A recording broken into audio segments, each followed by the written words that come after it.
Oh, right. That's where we stopped. Yes.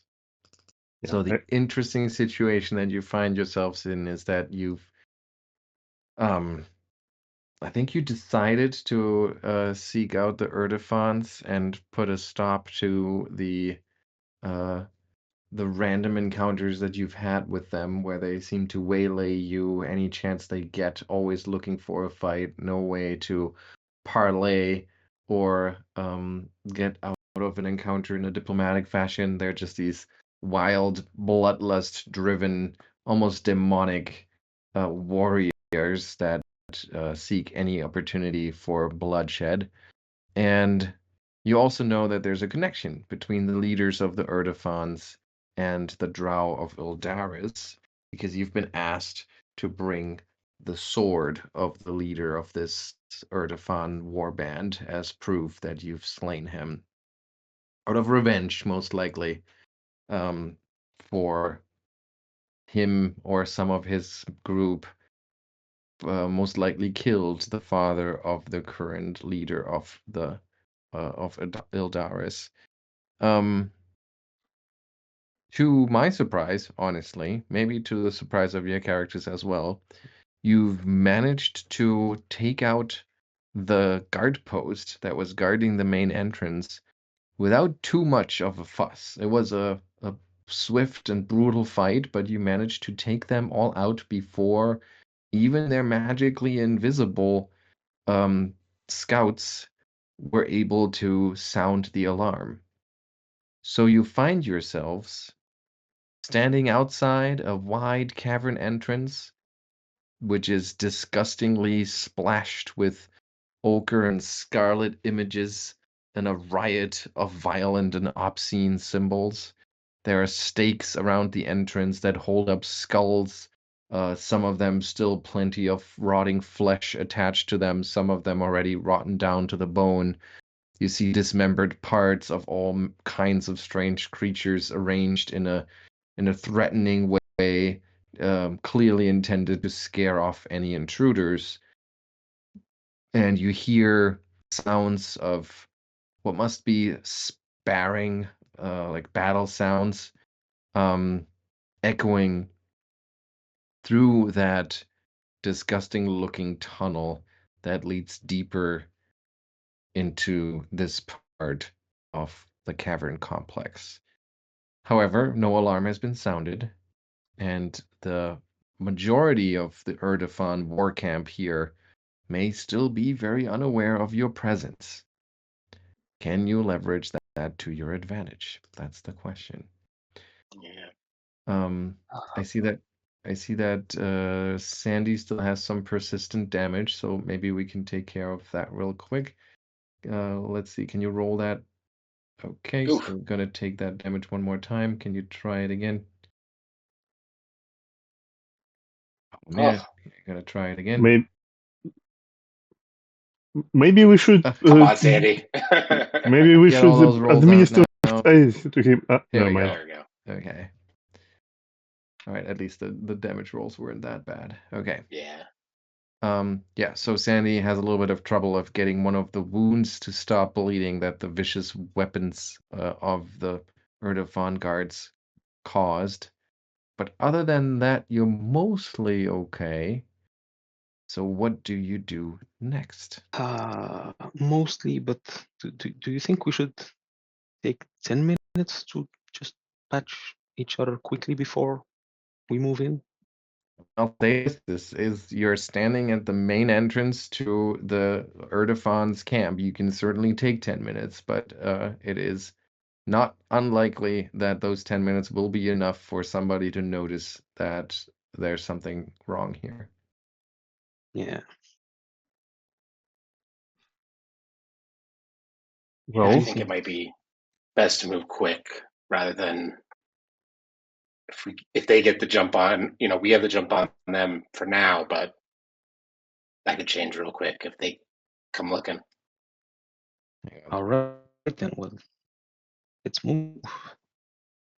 yeah, I'm not the sneakiest. Are we gonna try and sneak through, or could we is there some sort of ruse we could Dude, Ottardo is just going to look at Souma. Yeah, well, it's at this point, Soma was actually also untrained in stealth, so... Carnus? Can you hear me? Hello? I realize we haven't heard from you yet, Carnus, so maybe your microphone setup is not working.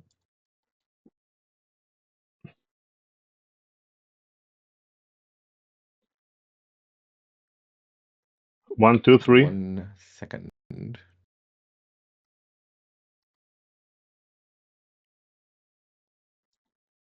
I mean, peeking in there, can we get a general idea of like the layout? Or would we have to like, is there a way to peek without being obvious and standing in front of this wide, Can you hear me now? I mean, the entrance here it's pretty wide. can't. It seems to be it seems like they've widened it to make sure that even large creatures would have a relatively easy time getting through. Okay. So, it's not hard to navigate, but you would have to sneak ahead a little bit to be able to properly see inside. Can you hear me now? Hello?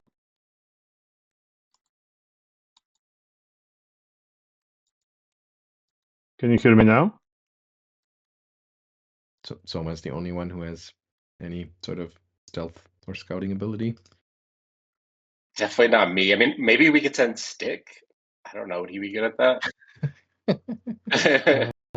He is a tiny plant. He might go unnoticed. Bark is actually decently stealthy.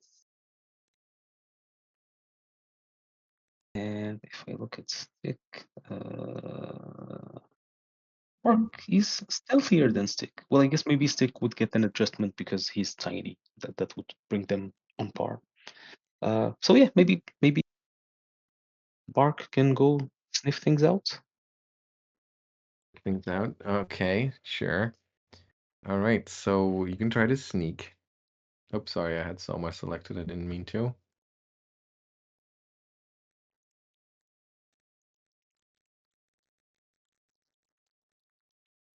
I'm just gonna keep it simple here. We'll have just a single sneak roll to get far enough into the cavern to get an Can I idea use of the what's one? going on.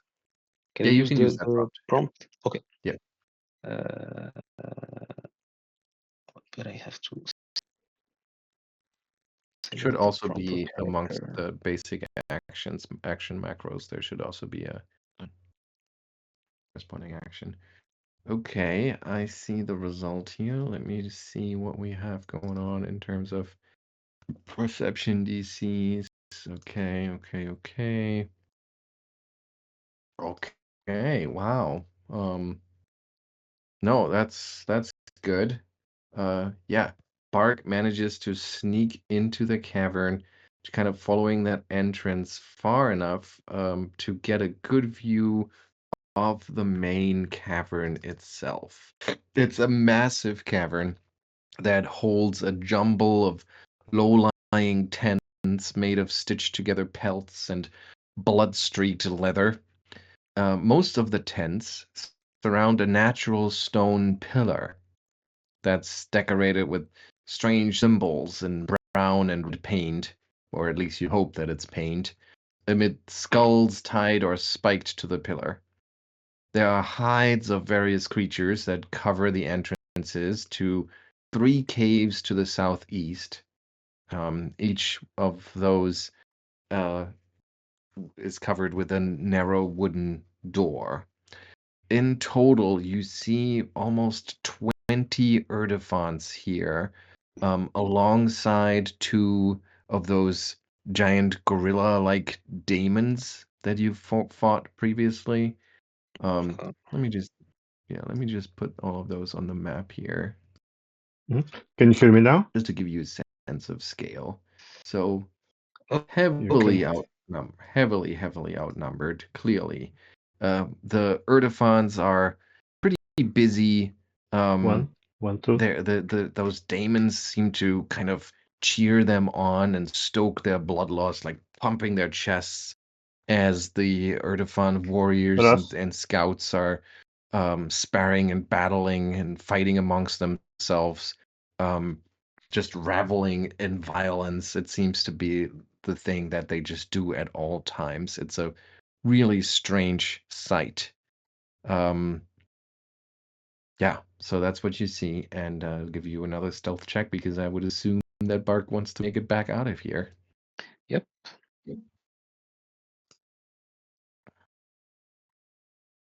Nice. Wow, that one was even better. So Bark does make it back to the entrance to report back what he saw. Like 20 bodies in there Mhm. with the.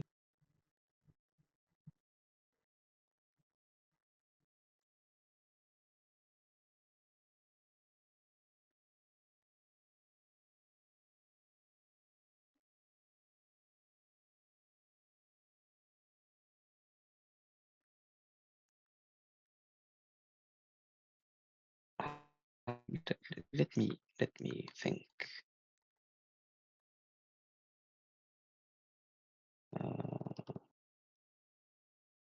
Does Bark have something? Maybe he has some sort of spell. Let's see. No. I guess I can do this just to get the atmosphere across here correctly. So everyone's kind of fighting in that cave already, right? So it's very likely that if an actual fight broke out within that cave, at least if there are any more of them in the connecting caves, where you saw those doors leading to, it's likely that there are more of their number, but it probably wouldn't sound much different from the fight that's already going on. Okay. So Okay. while it's one big cave and Okay. you'll probably have to fight most of them at once, at least it's unlikely reinforcements would arrive anytime soon. I see. But is it like a brawl happening, or It's like slaughter? many smaller fights, like 1-to-1 or a couple of them fighting amongst themselves. Like I said, they're just reveling in violence. It's like one big violent orgy with the demons cheering them on and stoking their bloodlust. Can you hear me now?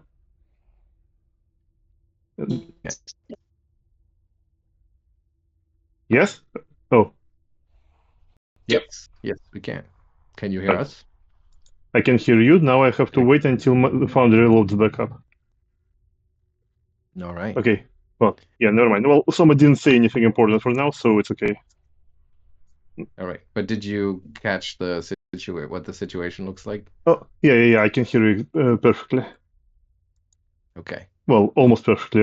It still does a bit of robo voice, but it's okay. All right. All right. So if that's the situation, so maybe we actually could possibly quote unquote sneak in and try to take them out one by one. Oh, thank God, it loaded completely. Oh wow. Maybe I could. I can't really make any of us invisible, but I could maybe conjure one of those images of the Urdofant to distract them, as maybe. But or maybe we could just backstab them before they notice. Yeah, it sounds like the getting the jump on them is going to be our best option. If they're already otherwise engaged, Yeah, and we probably once we start something, it's probably going to be wiser maybe to fortify this passage, so it would be easier to take them out one by one.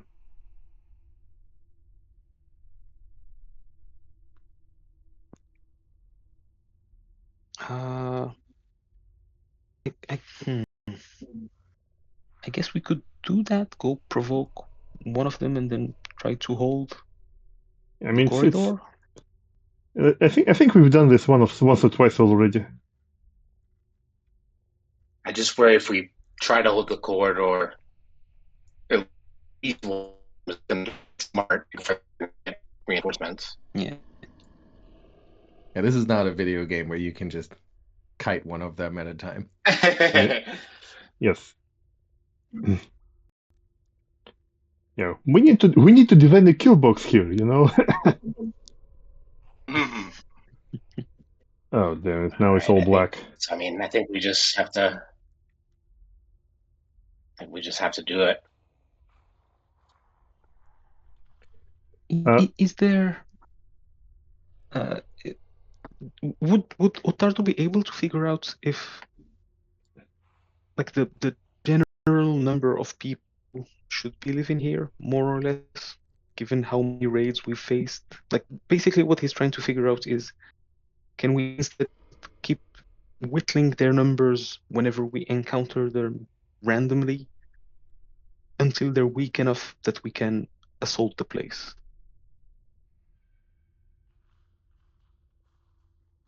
I don't think there's any way for you to have a definitive answer for that, but I mean, if there's no way for them to replenish their numbers, you should probably be able to do that. It would take some time though, and you don't know if they have any way of replenishing their numbers.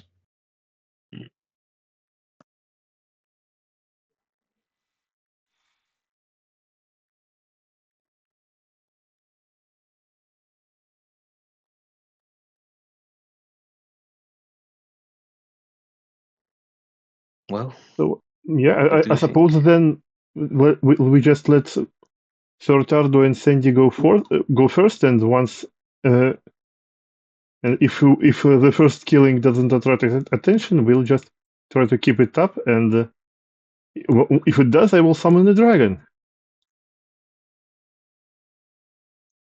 When in doubt. I like it.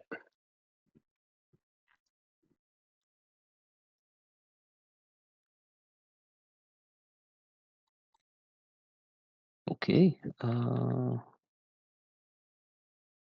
if it goes sideways, we just get the hell out of there.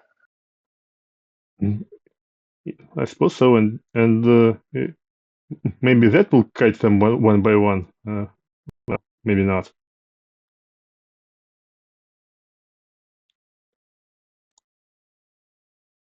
Okay. So who's gonna? So if I understand correctly, you want to like carefully move in, try to like take out the ones that are closest to the entrance as fast or as quickly as possible, avoiding notice as best as you can, and then basically take it from there. See if you can I think so. keep doing I that, or suppose so, if a yeah. fight breaks out, and that's how it goes. Okay. All right. And I assume you're gonna move as a group into the cavern, or you're not gonna let one of you scout ahead. Is that about right? Yeah. Well, I we think we'll go already together. scouting ahead. Yeah, I guess we had Bark that already Yes. Yeah. But sort of told us Scouted, what's but happening. but he came back out, so now you're moving in as a group, right? yeah. Yeah. Yeah. So Okay. Okay. So then I would say that you're probably avoiding notice, right? Mhm. And I is would. avoiding notice concentrate? It is an exploration activity. It does not have the concentrate trait. So can I rage before going in? But you don't need to. Once a fight breaks out, rage will activate. Okay. So you're avoiding notice, which means you can roll your stealth checks. But if you want Bark to, no, hang on. Can we do? Let me check. Does The he following have the expert thing? Yeah. Yeah, that's what I was trying to figure out. So I guess Bark is gonna do the one is gonna be the one who avoids notice. So he is going to roll his stealth check to sneak, and then everyone else can do follow the expert. So can we roll for Bark? Is it supposed to be blind? You can roll it openly because I think it'll end up being your initiative anyway. So let's roll it openly for now. Ooh. Let's off to a good start here. Are we keeping that? Yeah. All right. Well, that makes it easy. Then we don't have to figure out how the rest of the rules work. Because Bark leads you into the cavern, trying to make sure you follow in his footsteps. But maybe it's a little too much for him to kind of look out for the whole group. So at one point he turns around to make sure you're not stepping on anything too noisy, and he just, instead of stopping to turn around, he keeps walking, and he walks right into one of the skulls that's been mounted on the wall, and it just comes tumbling down with a crashing, crackling sound. I'm gonna say, given distance and what's going on inside, and all of or most of the Erdefons being so thoroughly distracted, I'm gonna say that this brings the closest 1d6 of them. Oh, sorry about that. So we have 3, 4, 5, 6. So these guys here take notice right away, and roll initiative for everyone. We don't need to worry here about stealth and stuff like that because it doesn't really apply. Okay, so these 6, as you step in and that skull comes to a crashing tumble, you immediately notice that the 6 of them that they were kind of engaged in a fight amongst themselves. So that group takes note immediately, and they look up, and their faces, all of these frenzied masks of rage and violence, and the smug look on his face as he clearly greatly spurring everyone on, and they turn towards you, and hooting and hollering, they jump into battle. They don't immediately seem to have any inclination to raise anyone else's awareness here, but it's probably gonna take, eventually the whole group will be aware of you. It's only a matter of time. Bark, you are to blame for this, and it's your turn. Yep. Well, Bark is going to flick his paw at one of the Erdefons, targeting him with some magic.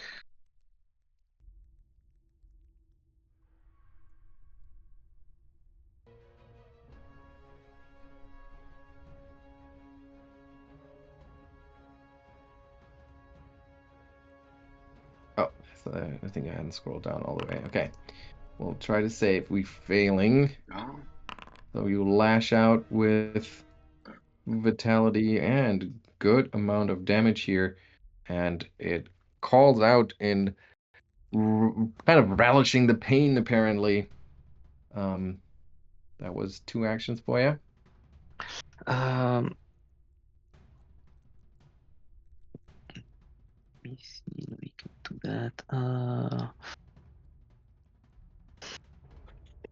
I think Bark will it doesn't. Oh, yeah, it does say he will cast one more spell this round, which is just one action to protect his companion. Not him. Just move stick there so that I can put the effect. Okay, and he can move. Right. Okay, and I guess it's Ottardo now, right? Correct. Yep, that's right. Okay, so Ottardo is going to do his defensive advance. Let me just double check his speed. Yes. So with his, oh wait, well, it doesn't matter. So he'll do his defensive advance to stride, raise his shield, and attempt a strike against that same Erdefon. Let's see. Nice. Oh, and opening it up with a critical hit. That is already doubled. Oh, okay.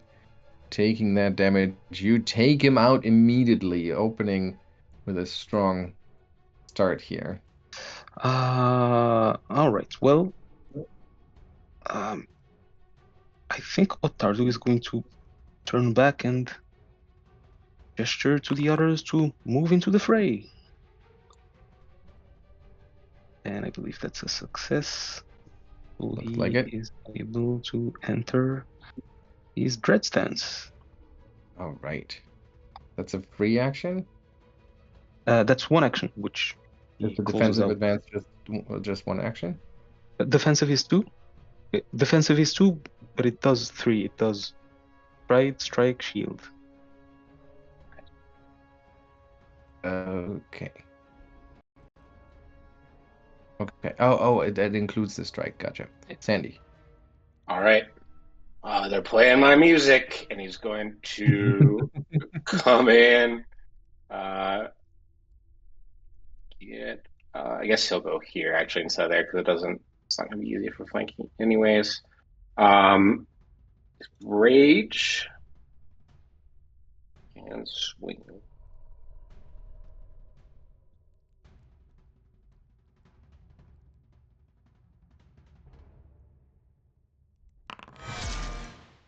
Oh, also Uh, what the heck? Okay, let's see. Good thing you got rid of all those bad rolls for your persistent damage. yeah.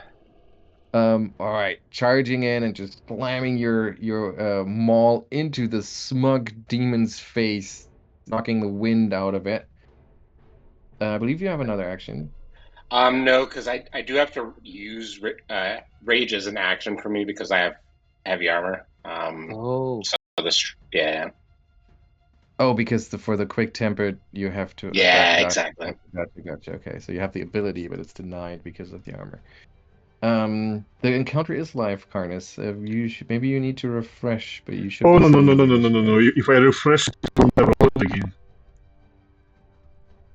Okay, well, but you might be out of sync already if you don't see the initiative. Let's Well, see what happens. I mean, I It's can not your see. turn. Can I already can see the Sandy attacking the demon, so it's in sync enough. So it's I just don't see the tracker. The Okay. encounter tracker is Well, empty for some reason, and but yeah. Yeah. Okay. could I make that silencing strike? I think you said in the Is it- past that it's always a silencing strike, so Yeah. that's okay. I Yes. just feel like I'm gonna. If my hand is off the chess piece, but I feel like we might need it. So Oh, I Oops. also yes, I saw the critical specialization. We need to figure that out too. Okay, so you quick strike to the faith element. So the first thing we're gonna do is the silencing strike here, and it succeeds. So it's not affected by that. But we also have to consider the critical Makes your prone, yeah. specialization. But it Okay. also succeeds at that. Does it still have any effect because of it? No, I don't think so. It is frightened 1. Yeah, Oh, okay. that's Yeah. what I was going to say. Yeah. Okay, and that's the Dread Martial aura effect. Okay, awesome. Well, that's quite a strong opening as you charge into the chamber or into the cavern. All right, so we have one of the Erdfons over here. This is one of the spellcasters, and where are we gonna start? Well, we're gonna start by trying, which usually doesn't really work because you're just too high level for this kind of stuff. What's the range? 30. Okay, so we'll start with Sandy getting targeted by this and trying. Can you roll that will save, please? Ooh, all right. All right, and you pass. So you are stunned 1. I think it's critical. Oh, because you have because it's an incapacitation. So you are unaffected. That was 2 actions for it. Third action.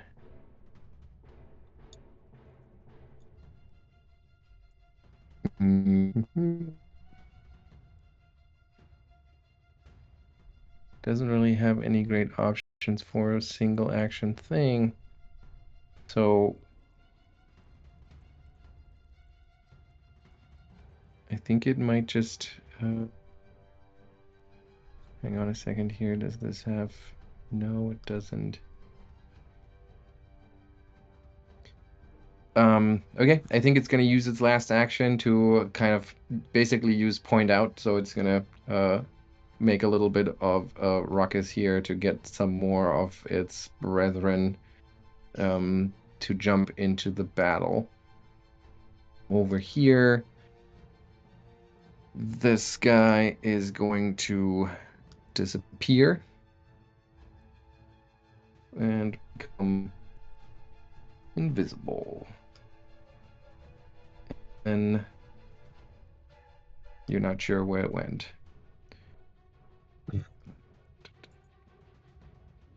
Okay. And then we have yet another one of them. This one here is going to...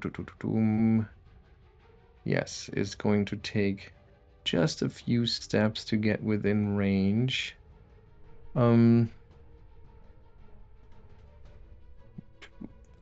Or is actually quite a bit of movement here to get into range, and then it's going to target Ottardo once, hitting you for 11 points of damage. Okay, Ottardo will attempt to block that. Okay, so the shield completely absorbs 8 points of damage, and the other 3, I guess, are... Apparently your shield is also resistant to it, is that right? Ottardo has resistance to slashing 3. Yeah, but the shield I shouldn't guess. have that, right? I'm not sure how. Does it What make a does it difference come here? from? I think your shield should take 11 points of damage because the resistance is most likely yours. It would take the extra what is above, so it would be 1 point. If the shield were to take damage, it would be 1 point. I'll put that in. Yeah, try and maybe you can figure out if it should apply to the shield, the resistance, or not. I'm still gonna call this a successful strike though, and then it's going to try to grab you. Hang on. Sorry.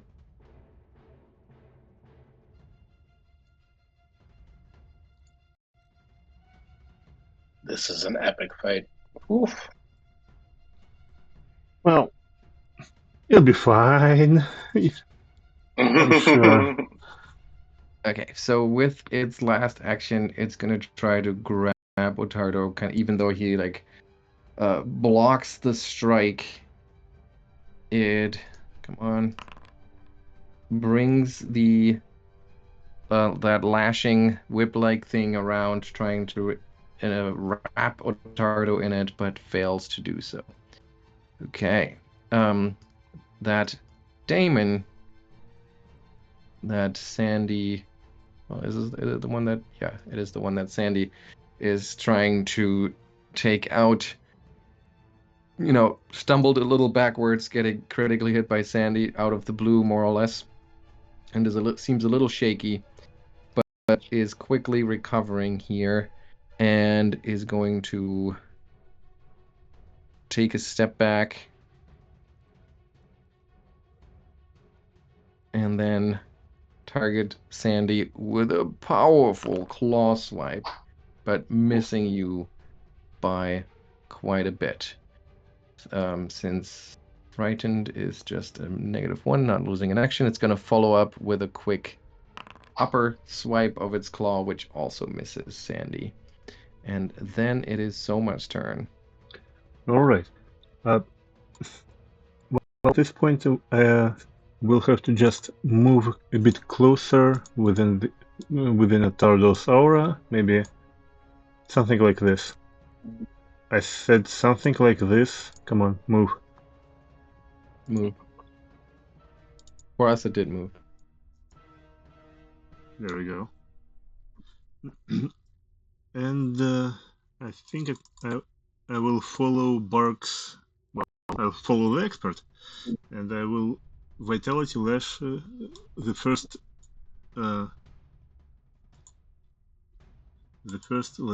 Urdefan. I had to look it up. You're gonna lash the lasher. Yes. All right. Yes. There we go. And it fails its roll. Bone. Well, it's just 18. Still, it takes only 25, being vulnerable to that kind of damage. And that's all my actions for now. And okay. Another one, the last one of the Erdefons that have yet taken notice of you, is going to take 2 steps over here, and target Sandy, and cast a spell at him. Sandy, you're going to need to do that fortitude save as you see tendrils of darkness curling towards you. And you're failing, which means you're going to take this damage. Wow, a whole 6, which is not that bad, but you also take 1 bleed damage as the darkness just kind of cuts into you as it washes over your flesh. Fortunately, that was... I'm resistant to void. Oh, whoa. Heavily because of my resistant to spare void. rage, yeah. Oh man, wow. Okay, so that darkness just washes over you and leaves you unharmed. I always feel it for Sandy as like the negative voices in his head.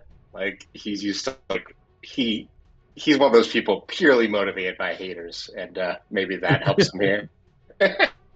Gotcha. Was Sandy born in the dark? Yeah, I was gonna say that. He didn't adopt it. Yep. I think the bleed damage still applies though, because that's actual bleed. Yes, yeah.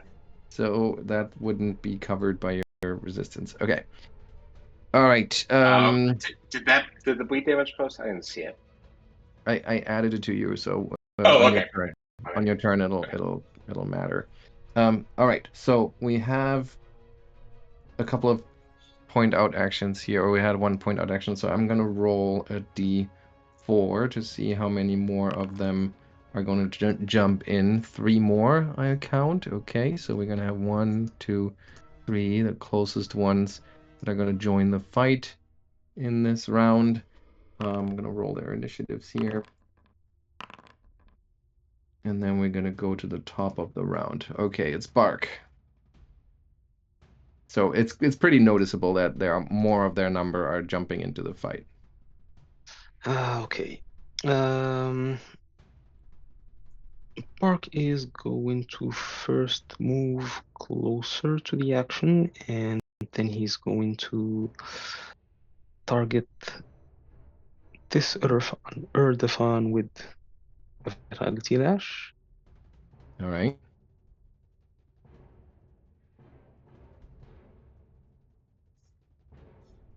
Crit succeeding at it. And I believe Stick gets 1 action if he's not commanded. Is he, right? what is it? The independent, yes. Yeah. Still gains 1 action, yep. Yeah, so Stick is just going to stay close to Birke. Okay, just to move, okay. Ottardo. Right. Ottardo is going to use his defensive advance to sort of position himself in the middle of things and get as many people within reach as possible. So that's stride, shield, and then he is going to attempt to strike the Erdefan that tried to grab him. Okay, that's a hit. And that Erdefan takes quite a bit of damage here. And then Ottardo's going to follow up with a second strike and miss. Which misses. All right. Sandy. All right. I'm going to step. Oops. Oh my goodness, sorry. Step and swing on this daemon.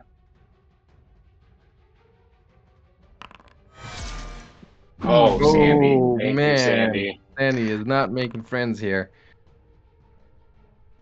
And it's a silencing strike. So it'll be a fortitude save. Let me post that. Okay. Let me take a look through this here. So we're going to take 48 points of damage, first of all. I'm going to roll a Might not fortitude save. matter. which we failed. The target is dazed and can barely vocalize. We're now stunned 1. Speech is raspy and hard to understand. Okay. And I guess another fortitude save to go prone, which will give me a little bit on the extra. And Okay. it also falls prone. All right. This is a good Man, start Sandy for is us. just brutal. Oh. Oh my I'm pretty god. sure he's dead. Despite the map, and you just take that Damon down. I mean, come on. The way that you just kind of single-handedly took this guy out with a bunch of crits. I'm gonna give you a hero point for that. That was just amazing. That was you're right. I got my bad rolls out, I guess, with those recovery checks because Yeah. jeez. Holy mackerel. If there ever has been an entrance, like a WrestleMania style Exactly. entrance, Yeah, it's Sandy this steps one. up after Bellingham and like does his like the fingers like come get it. Yeah, like a little bit of blood running down your face because you do have that tiny little bleeding wound. Yeah. All right. Yeah, that's Sandy's turn. Okay, so if you hit next, we'll see Oh, the yep. There we go. we'll see the bleed damage and the recovery. Okay, still rolling bad into recovery, but well, I guess that's the ones you want to roll bad on if the upside is all those crits.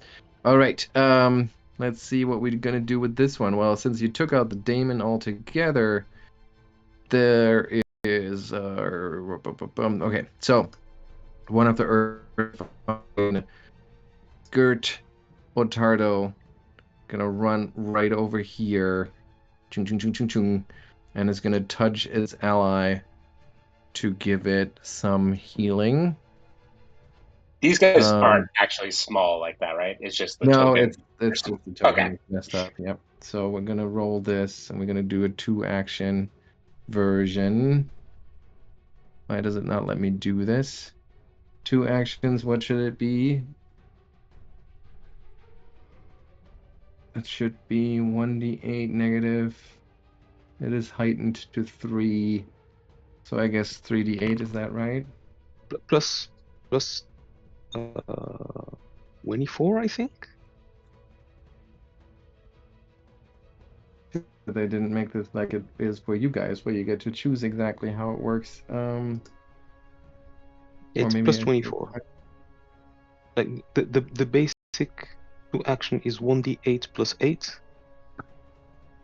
and you increase by 1d8 plus 8 for every level. Okay, so it's 3d8 plus 24. Okay. Yeah. So that's a total of 36 that are being healed here. All right. So it almost entirely restores its buddy, but that is the number of turns or number of actions it has for this round. Okay.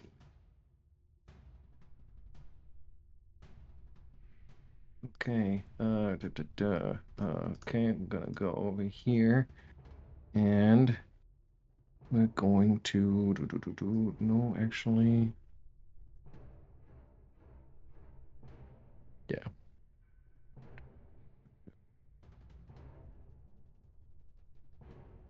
Okay.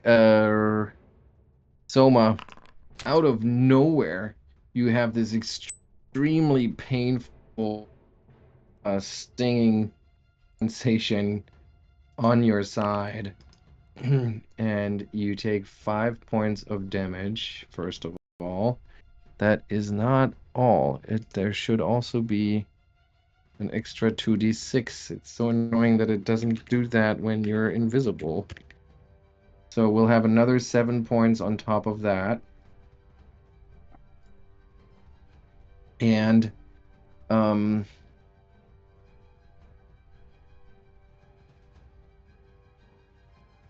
sorry, this is just, yes, and you feel the blade being staying stuck inside your body, and then you feel it twist. And I'm going to do this here. So I want you to roll this fortitude save, please, Soma. Wait a second. I think I can click here, right? Yes, you should be able to just click that. Okay, that is a regular failure, which means that there's blood just kind of starts gushing out of that wound, and you become enfeebled 1. So that was that, and then the next thing that happens is Sandy. Oh boy. Ooh, Oof. next to you, out of nowhere, next to you, something explodes, and you take this much void splash damage. But I guess you're not going to take that damage actually. Yeah. Okay. So it becomes clear that you're immune to it. Okay. An Erdefon, just one of the regular warriors, which I'm not sure if we have seen those guys in action yet, is springing into battle, is going to move over here, targeting Ottardo, and then with just sheer brutal, hang on, with a quick combo, he swings his sword at Ottardo, missing, and then follows up with a quick bite, which also misses. And that's its turn. The Lasher over here is going to try to attack Ottardo once more with that lash thing. First has to step, then try to strike, misses just because of the shield, and tries one more time and misses again. Soma, it's your turn. All right. In this case, let's, since we attracted already a lot of attention, we can start the music. So Soma will start the music. I will do the, where is it? The lingering composition first, and then make inspire defense. Nice. So proficiencies, performance 37. That is exactly the critical for my bard DC, so it will last 4 turns, 4 rounds. Nice. Very nice. Okay, so that's 1 action, inspire defense on myself and on everyone else.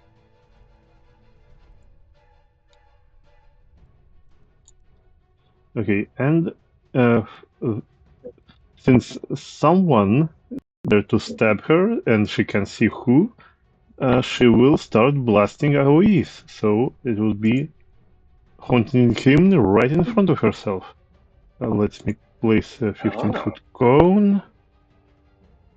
It's something like this. Okay. Yeah, and nice. It's okay. Boing. Very cool.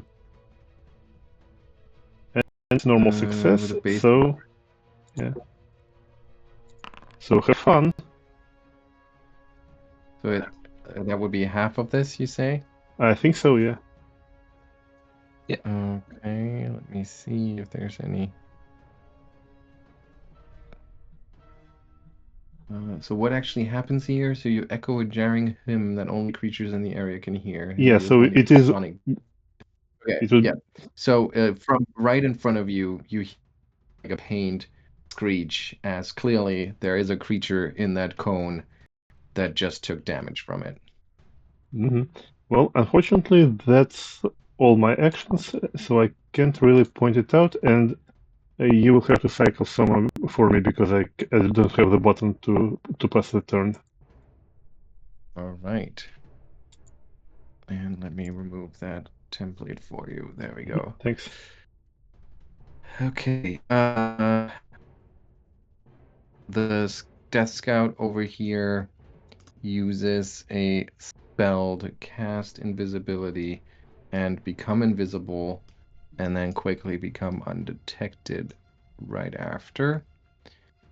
And that's its turn.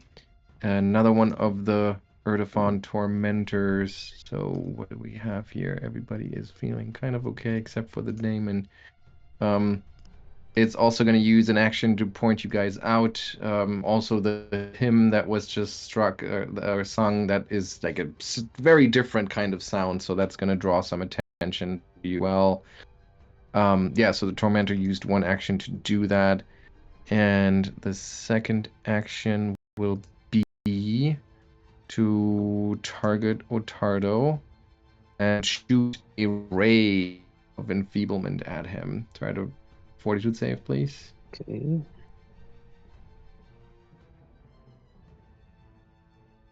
Okay, you critically succeed, even though you rolled a 5. All right. So you don't become enfeebled at all.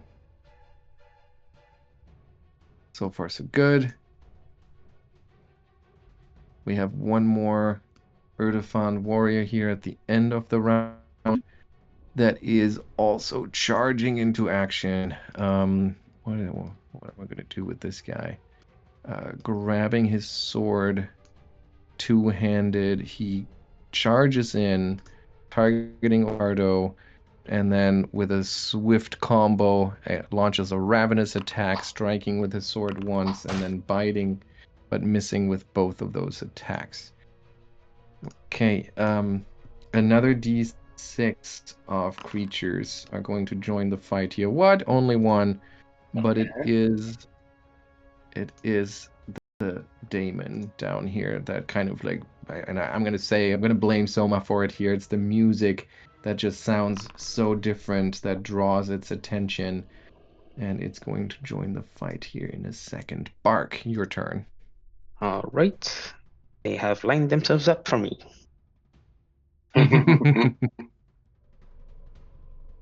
Indeed, they have. How can I? Oh, nope.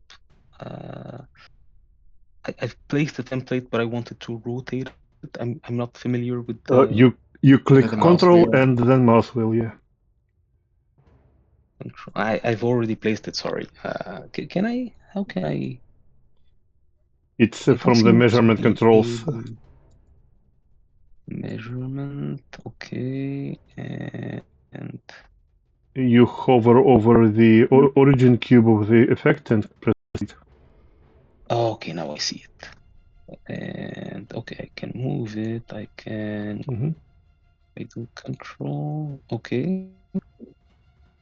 There. But I just want to rotate it a little bit more. Okay. Okay. Yeah, that's the thing. You can't actually get 3 diagonals. Yeah, Oh, straight. yeah, You can do that. Okay. Yeah, it's kind of weird, but that's how it shakes out on the grid. Okay then. And what does it say? Yeah, so it's how can I prompt you first? It's a DC 29 basic reflex. Well, did you cast the spell? Yeah, you just click on the cast spell. Oh, and that's what I'm missing. Okay. I okay, yeah. Well, there it is. There it is. Okay. I was doing it before. Yeah. Okay, we have a failure, and a critical failure. Okay, so crit failure was the... Which one was the crit fail? Okay, that guy. So he'll take double, and the other two will take regular.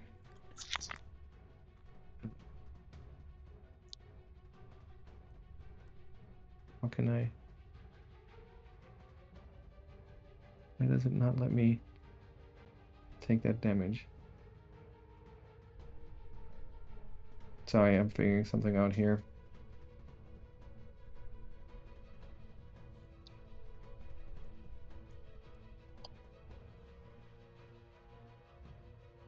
Okay, I think I have it.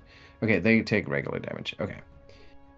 All right, yeah, the timber falls and slams into them, hitting one of them particularly hard. And I believe that's Spark's turn, or did he not move? No, that's it. He had to move to go there, and I will just have stay close to him. Why Okay. doesn't it want? There. Okay. Go. Ottardo. All right. Ottardo, does he feel in a good spot there? Yeah, I think Ottardo will stick spot. and he will just keep trading blows with the lasher.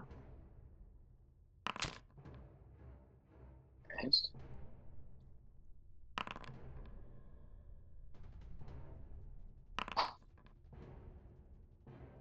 And for his last action, he's gonna raise his shield. Okay. All right. Sandy's going to move up. Try and finish this guy off.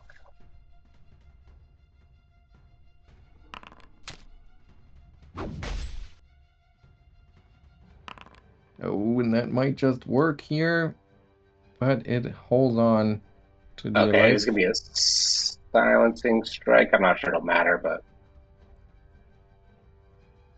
I guess we'll matters. If I can get him on the second one. That's another hit, and that is all right. Enough damage to bring it down. Keeping in mind its product decay, it quickly fills the immediate area. So both Sandy and Ottardo, you need to roll this fortitude save here. And by now, kind of relishes the smell. So does Ottardo. Smells like victory, Ottardo. Exactly. So both of you don't take any damage. Crit succeeding here. Okay, let me. Bark 2 maybe? What's that? Would Bark 2 be impacted? Oh, I didn't see Bark. Yes, Bark should also roll.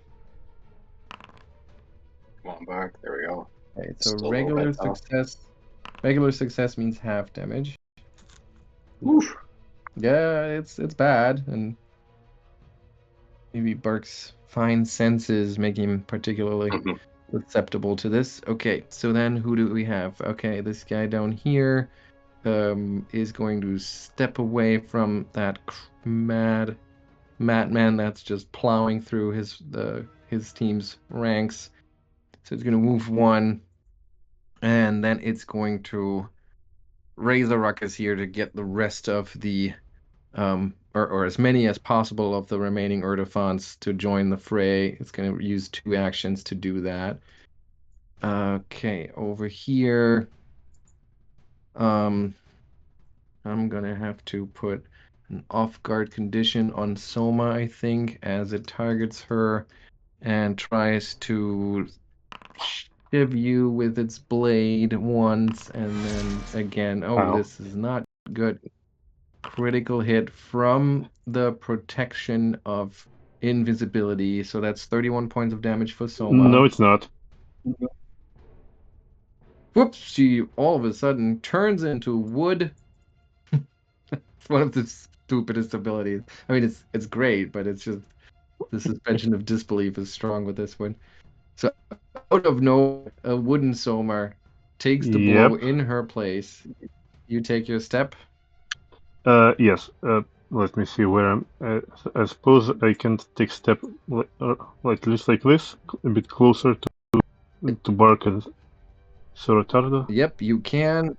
And the wooden block is destroyed by the sneaky attack.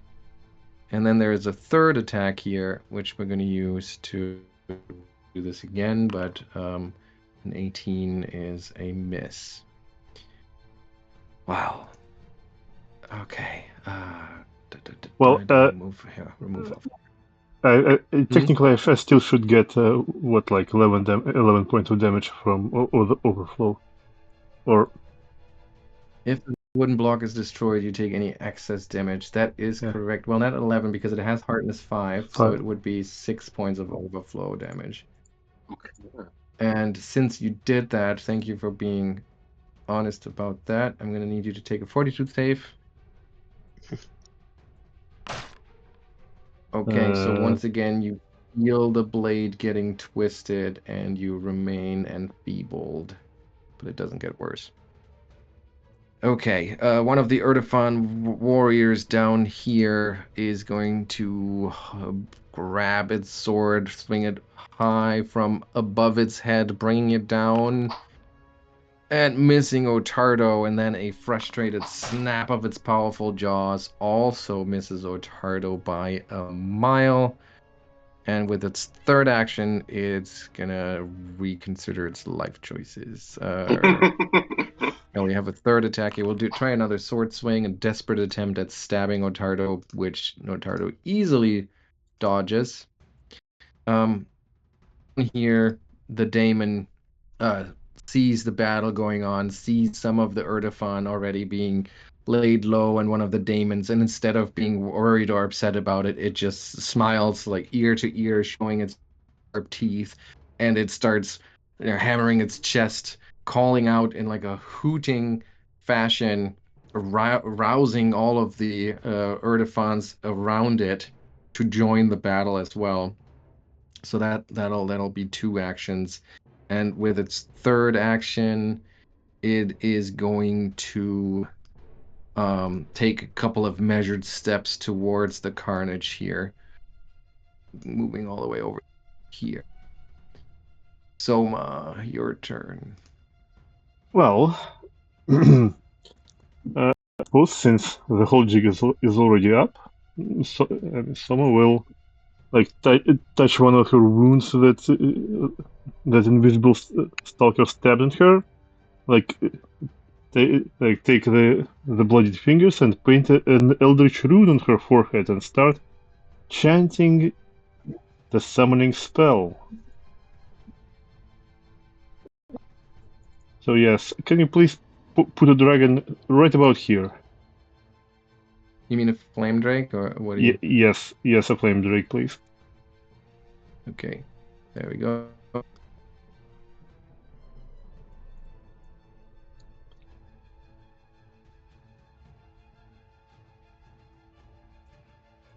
Do you see it?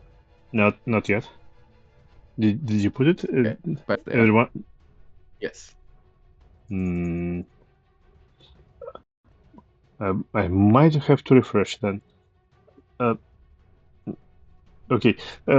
So the flame drake will immediately try to use his. Oh, there it is. Never mind. It appeared. I don't have to refresh. What? No, stop! Don't do that. All right. So I kind of wanted him to attack this guy, but since the demon came right up here, the flame drake obviously will try to eat him first. So he will use his draconic frenzy and immediately try to. 2 fangs and 1. Yeah. So it is. Go for it. 1, Really 2, hit. Oh, critical hit. And 3 with tail. Oh, well, that's miss. Miss. Okay, let's see the damage for those. Damage 1 and critical. Oh, 9. Okay. So the daemon takes the damage from the first swoop and then the damage from the critical, and is badly injured after the attack. Is that Soma? Yes, that's it. All 3 actions. Okay, quite the turn. Over on this side of things, Bark. Let's see how you experience this. Okay. You feel glass shattering as it hits, as a vial hits the back of your head. You take 7 points of void damage, and then everyone around Bark, which would be Soma and Stick and Sandy, you take 2 points of splash.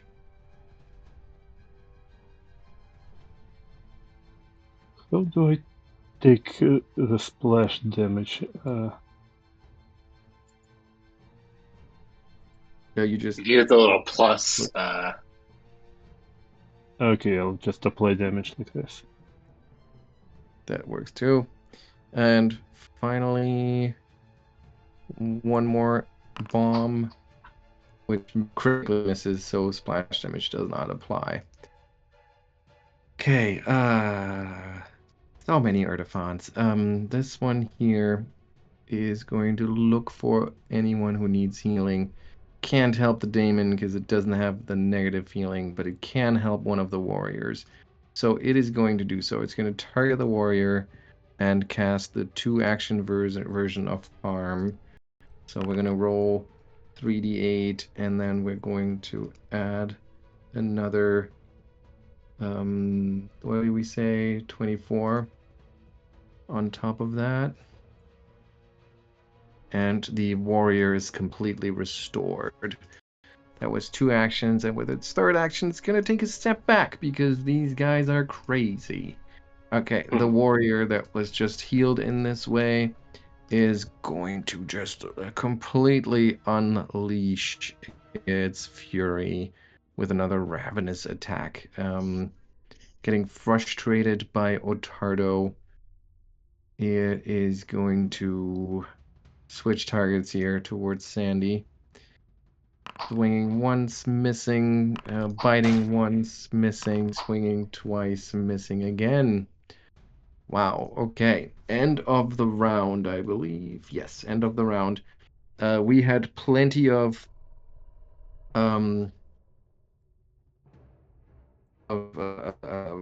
actions taken to point people out, so I'm gonna roll 46 to see how many are gonna join. 13 or up to 13. So let's see how many we have left. This one's already in. 1, 2, 3, 4, 5, 6, 7, 8, 9, 10. Okay, so that means the remaining number in the cavern are jumping into battle to join the rest of their clan. Because I really needed more tokens to manage. Could you have made it maybe? Well, it's too late now, but you could have made them into a troop, maybe. No, I think this is okay. I mean, does It's just Pathfinder a lot. even have the groups anymore?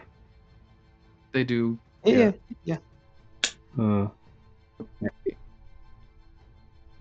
was saying the other day when I think Anthony pointed out that the ACs are so curiously low of the Artiphants, and I was just thinking like, yeah, that's because you're gonna have to fight 20 of them. So, were we even supposed to fight? It's a perfectly viable option. I mean, we'll see how it ends, but definitely an option. All right, Bark. Oh, right, Bark. Bark is going to step up and produce more trees out of thin air. Okay, so I have this, and if I this, I can move it like that. Boom, boom, hitting the Daemon and one of the Artiphants. Okay. I'll say, oops. You must have targeted one still. Okay, so we have critical damage here for the Urtifan warrior taking double, and the Daemon taking regular as the tree smashes into him. Okay. And that's his turn. Hang on though, because Bark. Hang on. Bark is so close, and that was a manipulate action. Both of the warriors get a reactive strike to strike at Bark. That's some critical miss over here and a miss over there, so don't worry about it.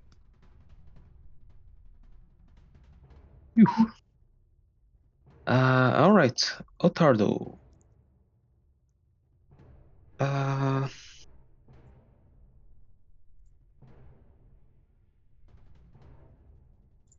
Trying to think if he went there. Yeah, that would be too much. Okay, so Ottardo will move forward, but not too far away. Okay, since they just got their reactive strikes out, you can move without being attacked. Is that the actually best thing to do? Because then the others would be out of his protective reach. I think. Yeah. Okay. So Ottardo will make his defensive advance, but only slightly shuffling to the side. So that allows him to raise his shield and attempt a strike on the daemon. Nice. Ooh, another critical hit. 38 points of damage. That is already doubled here. Okay, so you strike it down. All right, and then he will target the spellcaster that's near to him.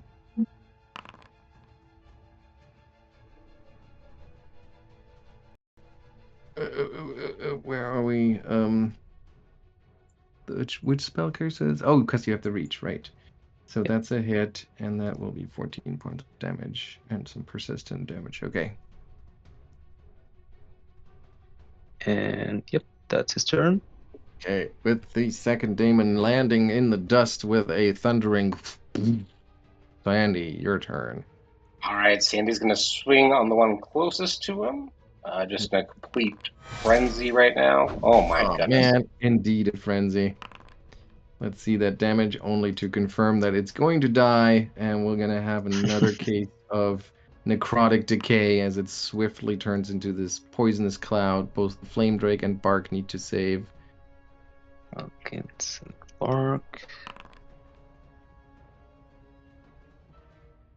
Okay, so that is a regular save. Drake. Oh, the Flame Drake crit succeeds on that. So Bark takes half of that damage.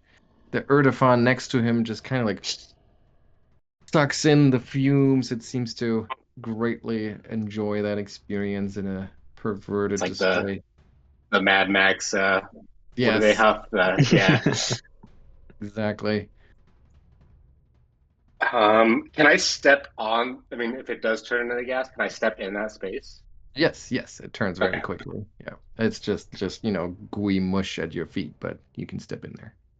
All right, and then I will swing on that one. Another hit. And it takes 28 points of damage, ending up being badly injured. Sandy's turn.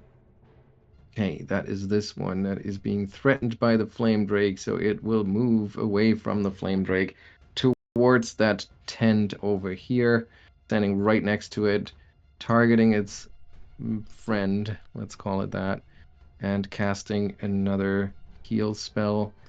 We'll see, so that'll be 3d8 plus. Can I put in a Sandy, I think you can do the recovery for the bleed.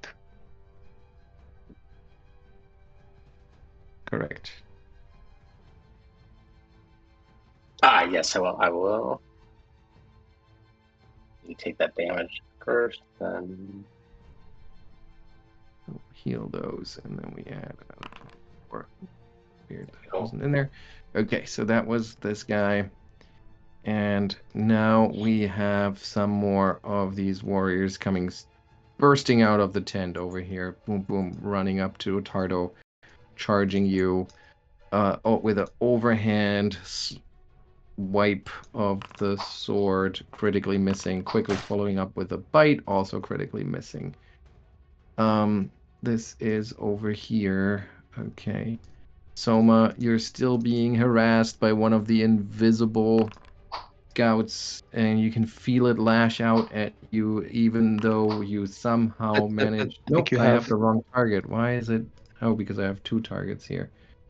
Let me just get those back. I'm gonna roll again. So no, only Souma is targeted. That looks better. So we have a critical hit. First swipe causes 20 points of damage. Maybe I should just do it again. And a 42 save. Okay, I won't do it again.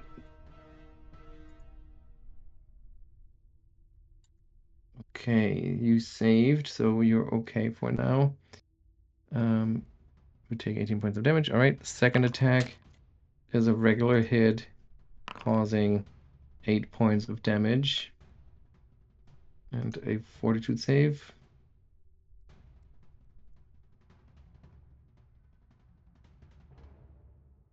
Oh, that's a failure.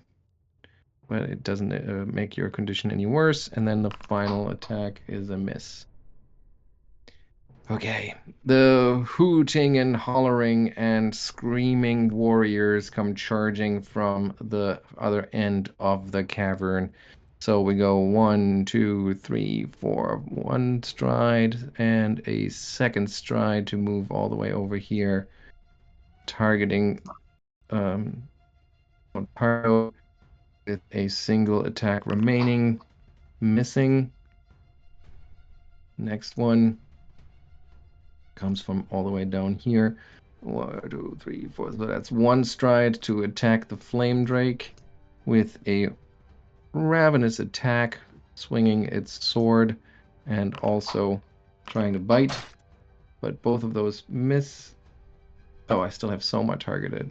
This is so annoying that it keeps that in there. So what was the roll? 26 and 17. I would assume that one of those hits. Yeah, the 26 should have hit. So we roll that damage. So that's 13 points of damage for the flame drake. Another one of those warriors. It's the one that's already getting flanked by Sandy. It's going to step over here, targeting Ottardo, and then try to attack with sword. And ooh, look at that! It actually manages to land a hit here. Oh, now, once again, it's just the targeting. It's annoying. Why can't it just untarget when I switch to the next creature? Okay, try this again. Critically missing and critically missing. So the 11 points that did hit, right? No, don't worry about it. That was okay. I was using the Flame Drake's AC, that's why. And then we have one more warrior storming at the Flame Drake. Untarget Ottardo, target the Flame Drake, and try to attack with sword first and following up with its jaws, but missing both of those strikes. All right, one of the lashers coming up to join the fray, targeting Ottardo, untargeting the Flame Drake, and 1 strike, which is a miss, followed up by a second one, which is a critical miss. And we have another warrior from the back. 1, 2, 3, 4, 5, 6. That's definitely 2 strides to get all the way over here, and then swing its sword at the Flame Drake, managing to hit for 13 points of damage. And then it's Souma's turn. Okay.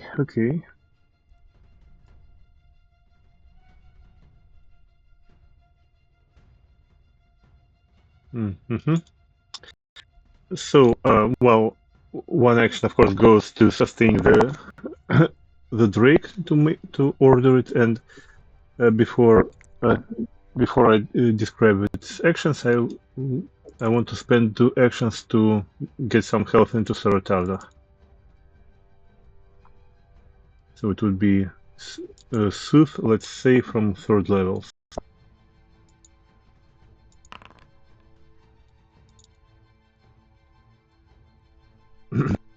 Okay, and nice. Yeah. That's for Ottardo? Yes, that's for Ottardo, and Flame Drake. Well, I think it waited for long enough, so Souma will order it to use his Flame Breath. So let's see how many of those guys he can catch. So it will. Did I click? Come on. So it is showing. Where do you want to do? You gotta just wait if it. Yeah, it didn't appear in my chat. Yeah. Yeah. So it So is where do you want to put the 20-foot radius burst. Let's see how I can target it best. Well, it's not very convenient. Wait, not like this. No, not like this. Sorry. Actually, it's not a bad way to place it. Well, it targets it. I think you'll be fine, right? It's just 6d6 of fire, and Yeah, yeah, I can take it. it'll be fine. So yeah, the flame drake takes a deep breath and spews a fireball right into the basically middle of the cave. Sorry, Sandy. Hey, That's okay. Unfortunate. you didn't get a dialogue option to select targets when you put down that template? No, Weird. a Okay, spell, so so that it's is a basic reflex save. Let's see the damage. That is wait, there it is, 22. Mhm. Okay, so Sandy takes 22 points of damage, and now I have to do this one by one. So this one takes 22. Come on, minus 22. Then we have, and it scrolls down when I enter the damage. It is not very convenient here.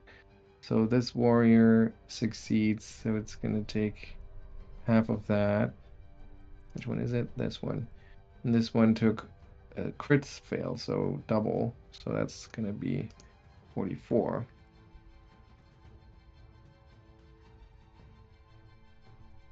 So where's my crit failure guy? There he is. And we have another crit fail, which is all the way over here. And then this guy succeeded and this guy failed. Okay, so that's negative 44 here. That is negative 11 here and negative 22 here. And which one did I forget here? Asher succeeded, so that is 11.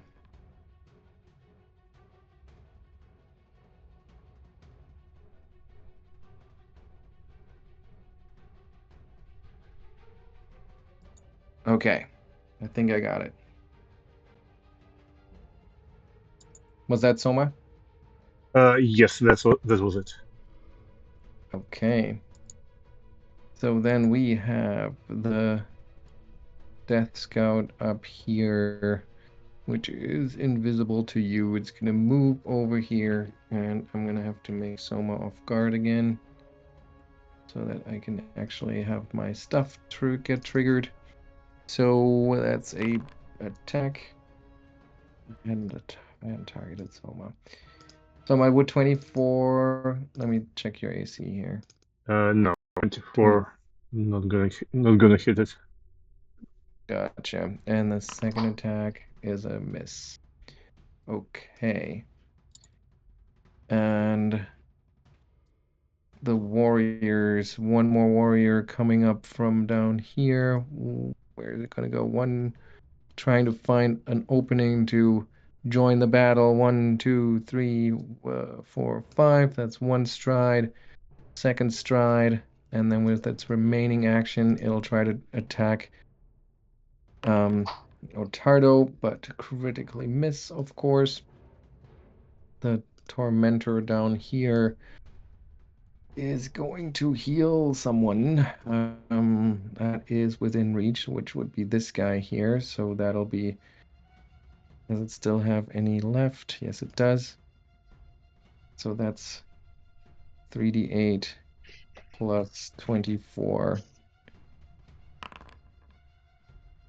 39 points. Well, that should be acid damage, but that's okay. Nope, that was the wrong one. Okay. And now we have a few more warriors here. Tormentor had persistent damage from an attack from Ottardo previously, so it'll take that damage and try to recover. but fails. All right, and those turn into 10. That's bad. The warrior from down here is going to 1, 2, 3, 4, 5, 1, 2. So that's 2 strides to get to over here and try to charge. To remove that, put it away. To try to charge Sandy, swinging its sword and missing. Who's this? This is over here. 1, 2, 3, 4, 5. That's also 2 strides. Trying to target Sandy. And missing. And then we have this guy here, which is going to go 1, 2, 3, 4, 5. Well, given the difficult terrain, that's also going to be 2 strides. And it will try to attack Sandy as well. But he easily dodges that attack. Bark. All right. Bark is going to start by commanding Stick to use his long branches to feed Soma an elixir of life. Yay! Thank you. Nice. I'm And I gonna believe live. he has that weird, he has that weird 15 feet reach, so that fits. Weird indeed. And then Bark, well, there's so many people around. Yeah, he is going to cast Timber. Let's see. Where can he most people?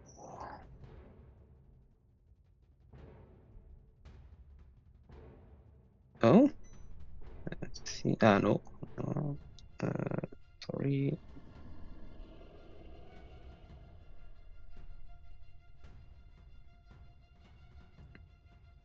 As he casts, he becomes a target for a reactive strike, which misses Okay, so he dropped that. on Ottardo as well. Well, I guess he's been a little careless. That's all right. There's the reflex save. And yeah, if Ottardo, you only take half damage, so which one is this? This one takes critical damage here. Where is your damage? I see It's it. 14, it's just a bit above. And then we have this one that takes half of that. And then we have this, Ottardo has half. And where's my third one? There it is, takes half. No, oh no, that's not true. This one actually should have taken double. Because there were 2 crit fails. And then this one takes half. Okay, got it.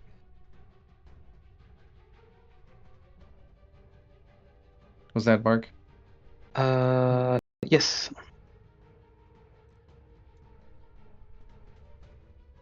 Okay, and Ottardo will deal blows with the lasher. That's a hit. 13 points of damage. And then a miss. And he will attempt the third strike. Yeah, which actually lands and causes 15 more points of damage to the lasher. Nice. Sandy. All Many right, Sandy's gonna. I know. Sandy's gonna try and eliminate this one in between him and Ottardo. Oh, and that's off to a good start here. Looks like you're gonna succeed. Thanks to the flanking, it's a crit. And you take him out in one fell swoop, which means fortitude saves for everyone in 5 feet. Crit success for Ottardo. Regular success and a crit success. So for the regular success, that's still 5 points of necrotic decay.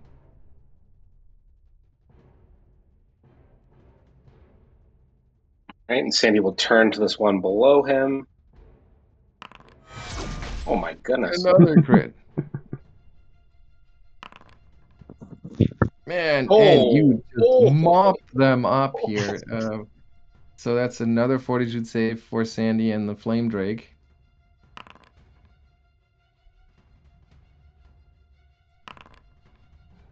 And the Flame Drake takes half of this.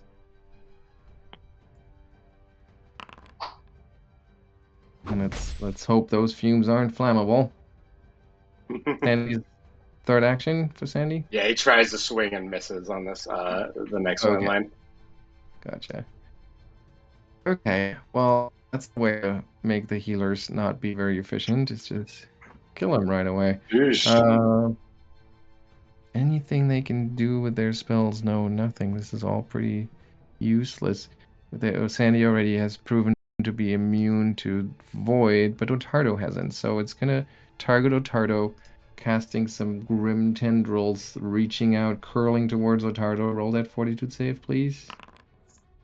Ooh, and hero point. Oh, just Nice. to add insult to injury here. What a turnaround. All right. Okay. Let's see. This warrior here gonna attack, and it's gonna use its sword first, and its jaw. Oh, that's actually a hit.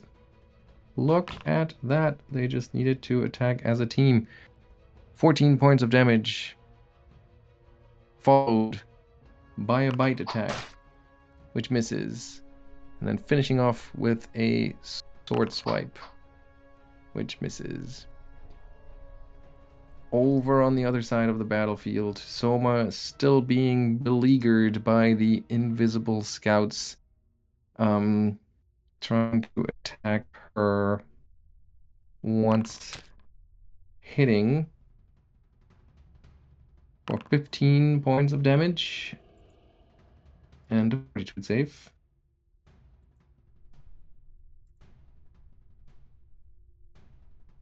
That is a crit success, so we don't need to worry about it. What's the first attack? Second attack?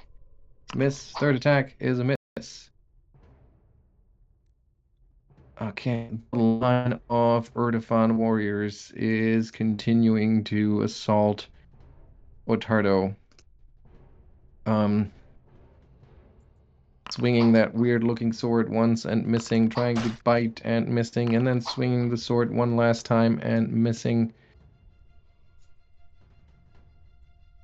Over here, the ones that are all of these. No, not all of them. So we have one of them trying to attack the Flame Drake.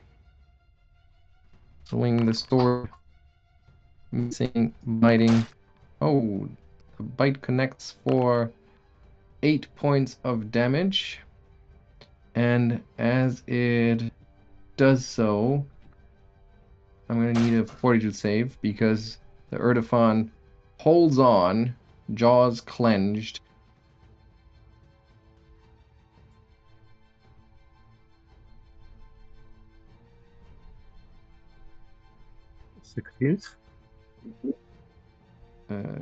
Is that your actual roll? Oh, there it is, 28. So that's a success. On a success here. No, only on a failed things would happen. Okay. Then we have an Erdefan warrior up here that is going to target Ottardo. And it's going to swing the sword, bite, and swing the sword again. Desperately. Okay. And then we have yet another one of the warriors battling the Drake. Swinging the sword, trying to bite. And actually connecting here, doing some damage. So it's a fortitude save. 1 second. Damage. Fortitude save. Same. You save once more. Third attack is a miss. And then we have the lashers. Only one lasher left, really. It is going to try and attack Ottardo with that weird weapon of hers. And that actually connects. So we're going to have 12 points of damage.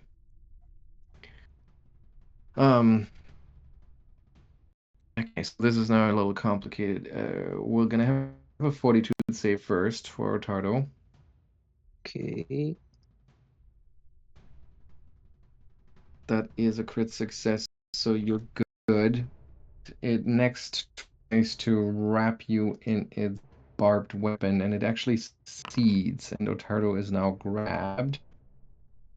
And with her third action, she's going to constrict, which means Ottardo needs to roll this fortitude save,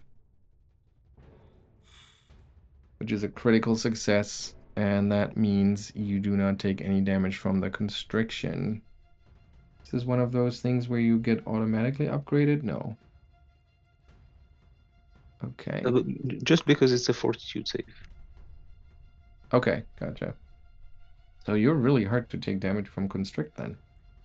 Then we have another Erdefan down here that is trying to take out the Flame Drake, misses with the weapon, misses with the bite. You have some persistent damage on the lasher. Oh, thank you. I missed that. There's just a few things going on here. You're doing very well, by the way. Thank you. It's a lot of juggling. All right, so it took some damage and then fails to recover from it, so it continues to bleed. The Erdefan warrior was flailing to fight the Flame Drake. They're clearly out of that depth here. Souma, your turn. All right, so for one, Souma, well, she sustains the Drake, so the Drake in turn, he can once again use his Draconic Frenzy, which doesn't seem to have a limit on uses, so he will just do that. And he will start explaining these Urdefans how to bite people properly. He will bite one of them. That is how you do it, clearly. Yeah, and take 18 points of damage. Then he will bite the second one, because I don't think I have to like stick to only one of them. That is 18 points of damage. No, yeah, that's just 18 to hit, and then 12 points. Nope. That was the and I will tail slap the third one.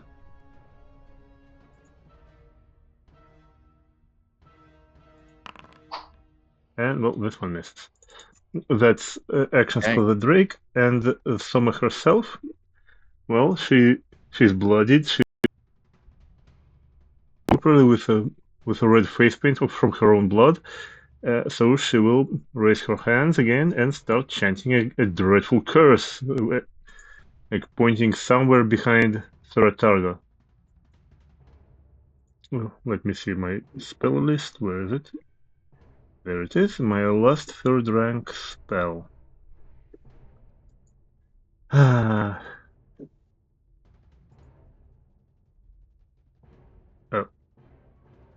Let's. It seems I'm gonna hit Sir Ottardo one way or another, so I'm sorry, Sir Ottardo. But this way I will get all of them.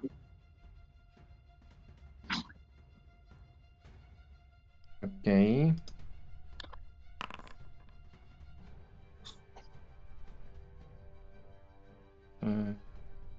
Saves here. So all across the board. What happens? It's the damage. Okay. It's not a lot. Okay. Okay, so this is a lot of bookkeeping for 7 points of damage here. So where do we start? This one's gonna take 7, and then this one's gonna take 7, and then we have a crit fail over here, so that one's gonna take 14. This one's gonna take 3, 14. Okay, so that's 14 and 3, which is actually enough to bring it down, and 14.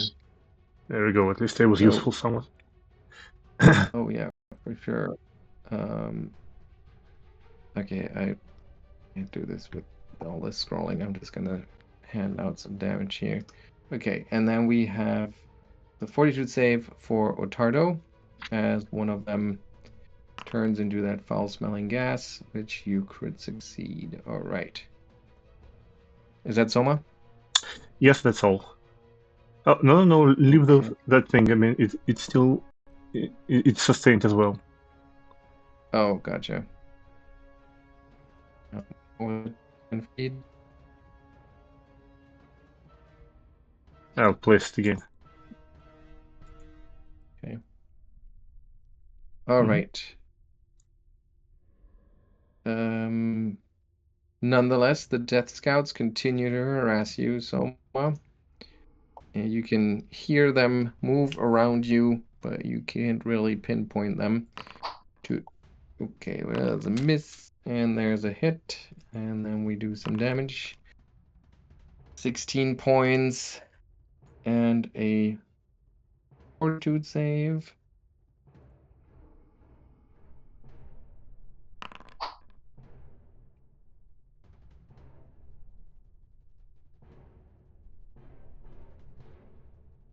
Success. Okay, that's a success. Yep, that's fine. All right, so Does that's that. Now we have the by the way, Erdefan warriors that are like, what? yeah, does that like my enfeeble value goes away at some point, or it's because I mean I keep failing? I will. I'll let you know. Uh-huh. We have a cluster of those Erdefans all surrounding Ottardo, and they all just kind of keep hammering away at him, hoping for a critical success. Just trying to play their numbers right. So we'll have a sword strike to start, a jaws strike following up, and a third, which misses. Okay. And we have the Tormentor, which is going to step out of the area with all of those grasping skeletal hands. And it's going to... does it still have a heal spell left? It does. It's going to try and heal the Erdefan Lasher. This should be void. Oh, 33. Let's heal it. And that was its turn. Which one is this? That's another war. Oh, we have some damage here for it. So that's 5 points, which turn into 10, and a recovery, which it fails.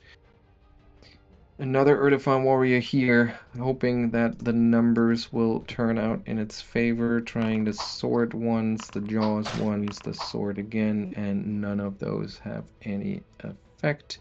And then we have Bark. Would you say that Birke would have noticed Soma wincing in pain from being stabbed or something like that? Well, I'm not sure it is subtle, so yeah. Yeah, I'm sure it's pretty obvious that she's being harassed by invisible combatants.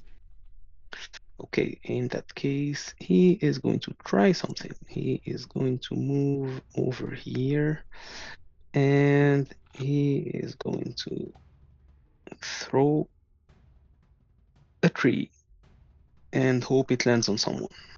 Mm-hmm.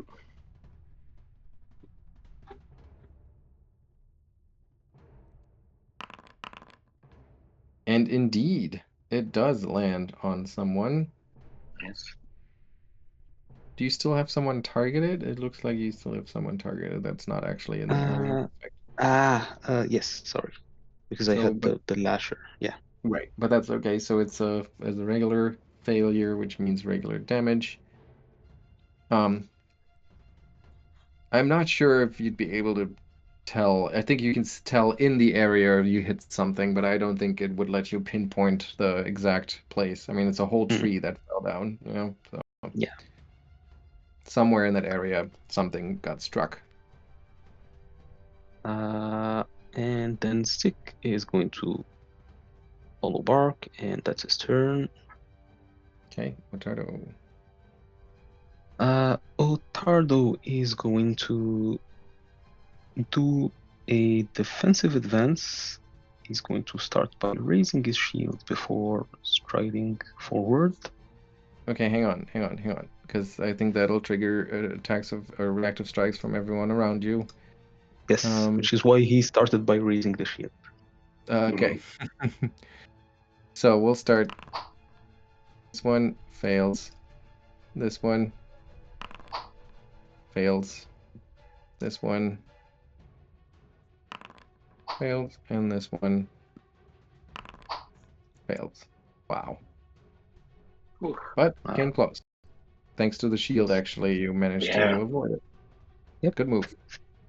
And he is going to try to take one of the spellcasters out of the fight. Okay, let's see if that works out. 17 points of damage is not enough to kill it, but you can tell that it's barely holding on.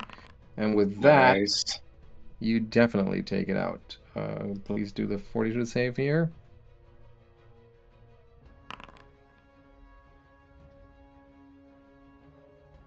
Okay, so you are unaffected by the necrotic decay. Sandy. All right, Sandy's going to first start off swinging on the one directly in front of him.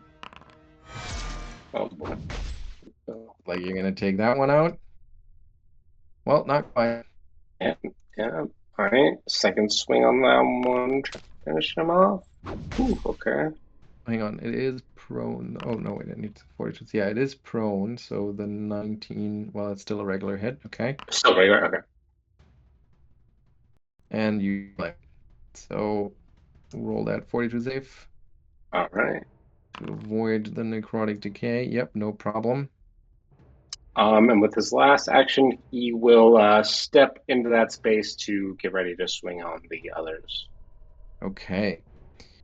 The spellcaster being forced into close quarters combat here by Ottardo is considering his options, and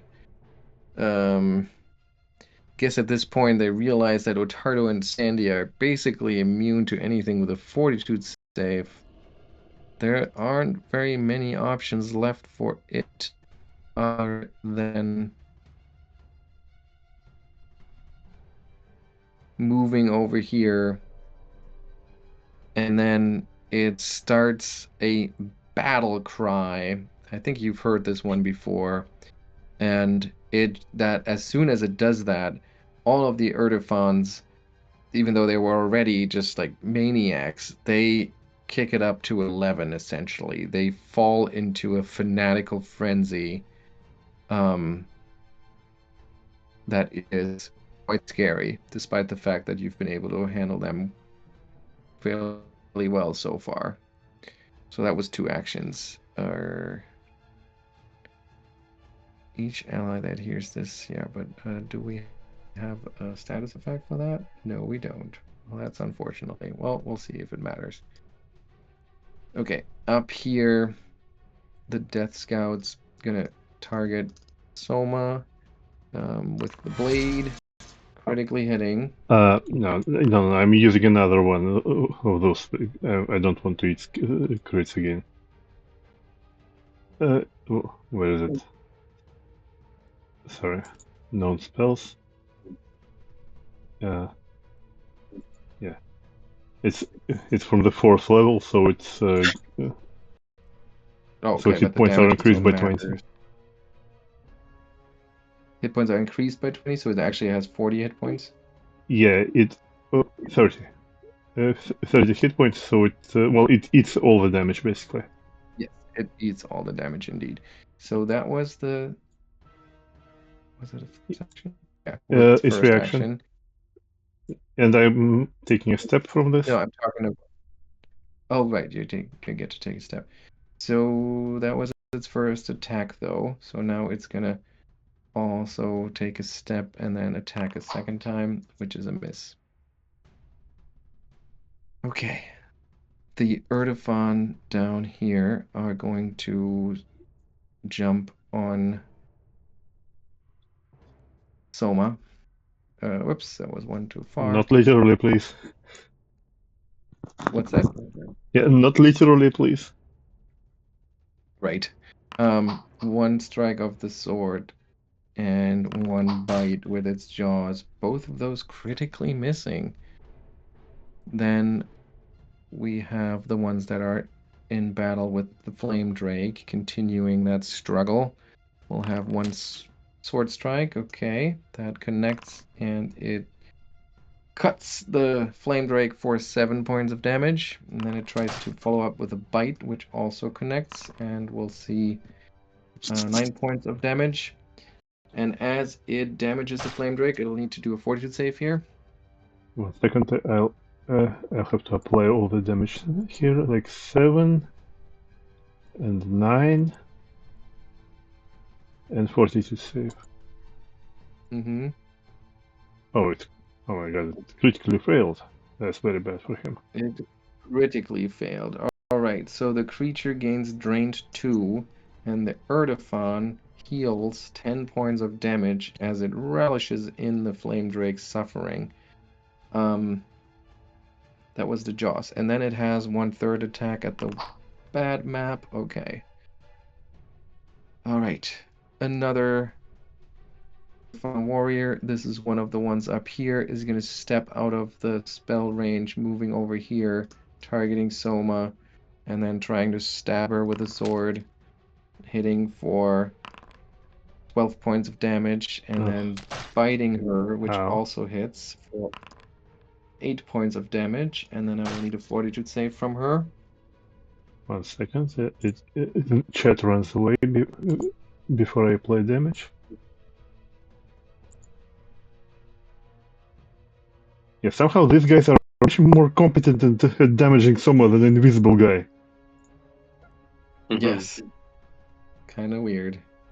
Alright, that's a regular success, so you're good on that. Another one of those Erdefon down here, the ones that are fighting the Drake, swings his sword at the Drake, misses, then tries to bite, and then a desperate last swing of the sword misses as well. On the other hand here, we have the Lasher, Ottardo still being... Oh, wait, Ottardo, you were grabbed, so you were immobilized. You actually weren't able to move. Oh, You right. never escaped. I'm gonna give you d6 of damage, just because, let's say you just moved against the pain here. But you're still grabbed for technical purposes, so I'm gonna say that the Lasher moved with you. And, well, with the Constrict, it doesn't really do much for you, but let's see. You can roll that Fortitude save here, please. And you critically succeed, which means you take no damage from the Constrict. There's not really anything else that she can do if you're immune to that, so I guess she will just let go, which I believe is a free action, and seek out an easier to harm target, so that'll be moving over here, stepping on the body of her fallen sister, and then with her third action trying to attack Souma, which is a critical hit. Yeah. Oh, I already spent my reaction. Oh, you're right. So that's 34 points of damage, but she doesn't have an action left to grab ya. Okay, down here, another one of the warriors fighting the Drake is swinging his sword at the Drake, critically hitting it. Could that be the end of our trusty hit point bag? Looks like it is. And there it goes. Is it? Yes, there it goes.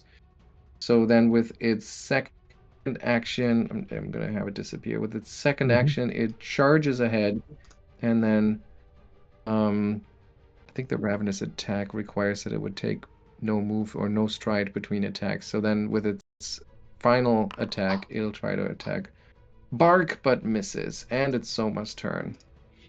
Well, little did they know that by killing the Drake, they freed one of Souma's actions.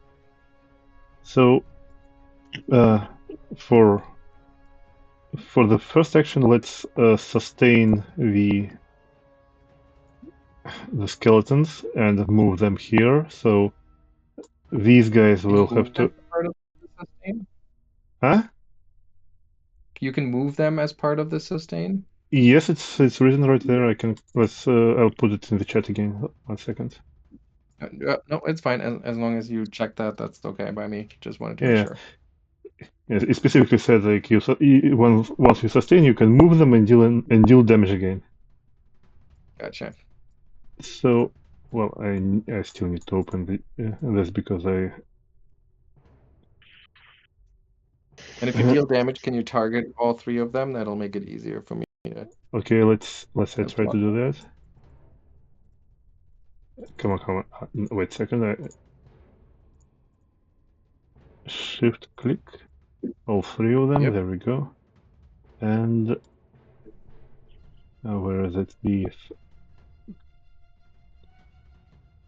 raw skeletons. I'll just put it in the chat again. Sorry. All right, I'm gonna roll my reflex. Oops, nope. I need to target them. I guess they don't get. Yeah, it doesn't really work that way. Can you roll the damage?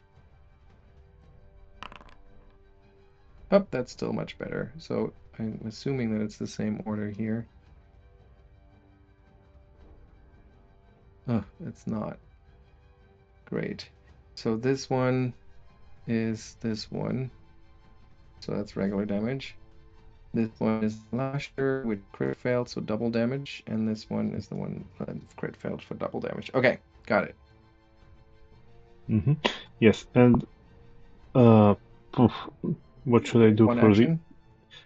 Yes, that was 1 action, and I am. Well, I think I will just try another haunting hymn on them. So. Okay, place it down.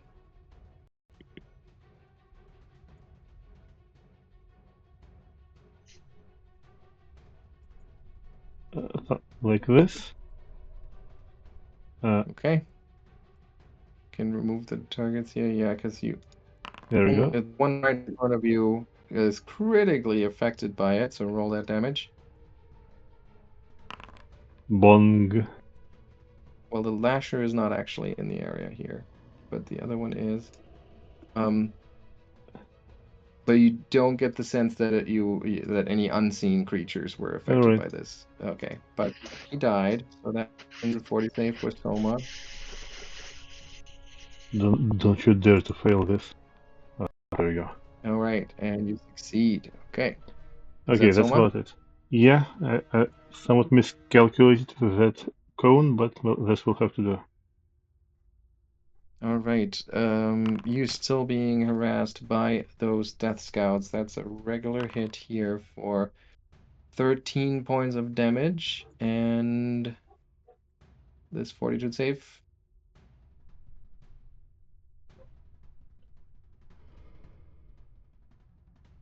Did I apply it? I don't see it. Nope. There it is. Now you applied it twice. Take 1 away. All right. The regular fail does not make you enfeebled any worse. We have another hit here for 8 points of damage. Wow, that's so bad, even including the sneak attack. It's terrible. And another fortitude save. That's a success. And then we have a miss with the final attack. Okay. Which warrior is this? Okay, so that warrior is going to run here out of the area of the skeletal hands and is going to try to attack Souma. Striking with the sword once, striking with the jaws, missing both, and then one final desperate swipe is a miss. Bark. Alright. Bark is going to start by having Tick deliver some healing for Souma. Thank you. Okay, that will trigger an attack of opportunity from the warrior here at Stick, which it misses. Okay, and then Bark will make it reappear.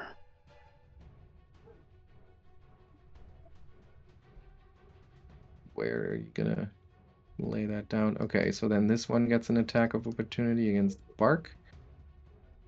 And strike hits for 9 points of damage. before getting struck in the face by the tree.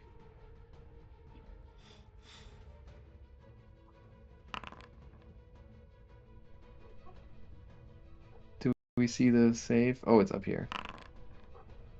Both crit fail, so both take double of that damage. All right. And that's it for Bark.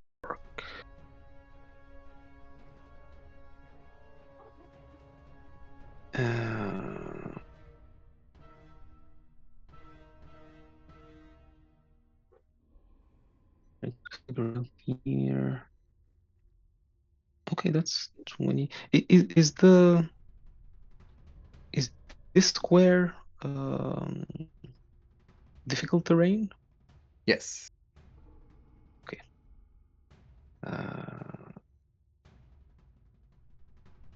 So I guess that would be 2 strides. Okay, so Ottardo is going to start by doing a first stride.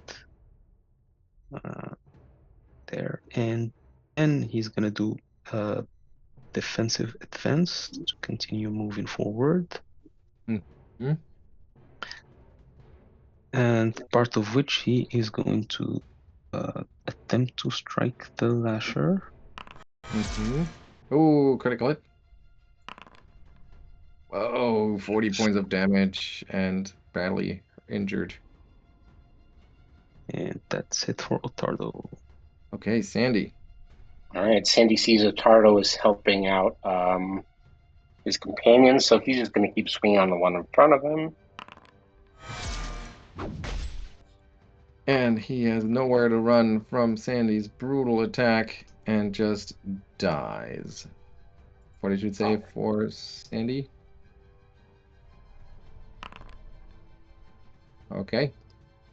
Oh, And but Sandy. by the way, there's a couple of things on the lasher. He should be frightened, Oh, nice.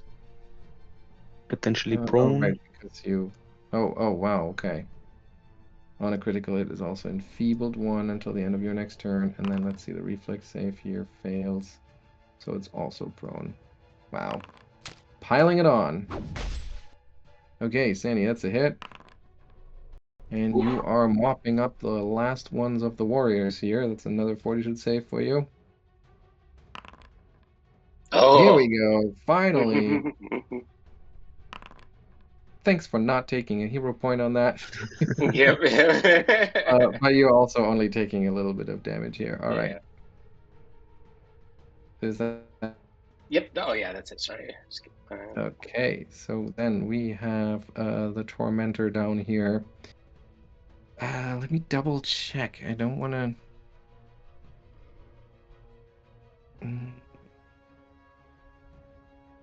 Yeah, no, they are just a crazed race of battle-relishing maniacs. It just would not occur to them to run and get help unless they've been explicitly instructed to do so.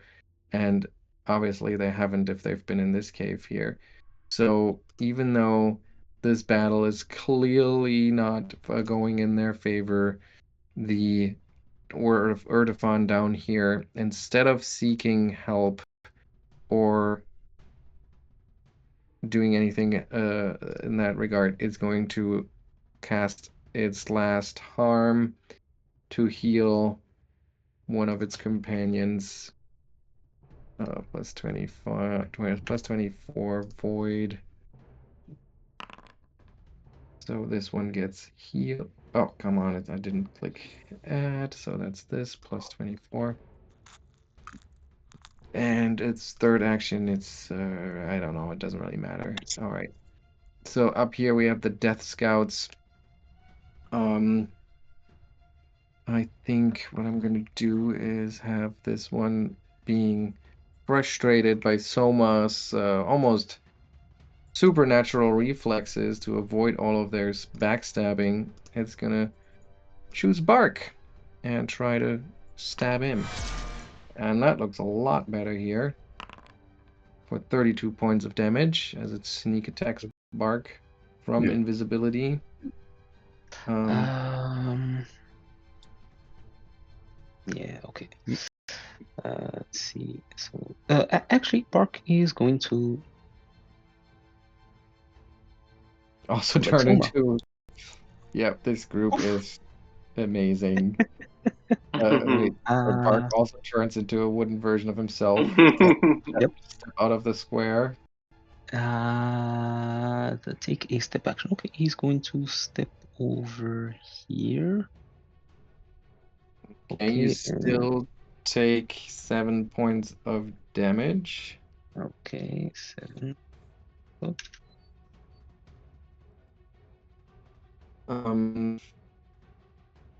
So you do need to do that fortitude save, please.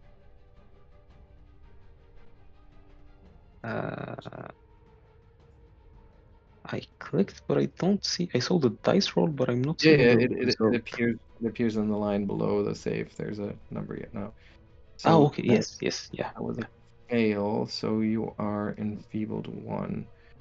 That was the first attack. Second attack is a miss, and that was all of its actions. One of the warriors, whoever that is, who's left standing here? I can't tell. Oh, that one. Is going to try and bring Souma down, striking with the sword, trying to bite her, and then following up with a final stab, missing all around. The lasher, badly injured, in bad shape, and in the skeleton area, is going to squeeze past its ally over here and trying to attack Bark. Oh, that's a hit. Here we go. 17 points of damage. Hold on. Ottardo will use his reaction. There we go.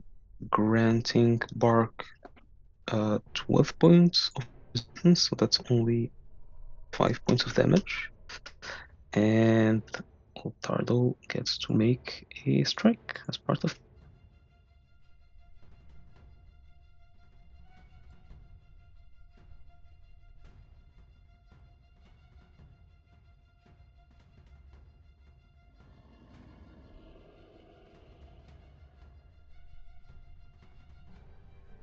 So Bark is grabbed, but now that it ends its turn, it will take some damage, and that damage is still not enough to kill it. It is at 1 hit point, and I will hold on to that for dear life. All right. Succeeds at the recovery, though. The Erdefan down here, I mean, they're just looking for the biggest bloodshed. So using the opportunity of Bark being grabbed, it's gonna try to finish him off. So we have 1 strike here, which misses, a bite, which no, that actually hits. So we'll take some damage for Bark. Come on, did it not come up? There it is. 10 points of damage for Bark, and a fortitude save. Because it was a bite attack. Okay, it's a success, so that doesn't matter. And, oh, right, 1 final swoop with the sword, which is a miss. Souma, your turn. Yeah, I had a very inopportune moment that my Foundry page is reloading again. So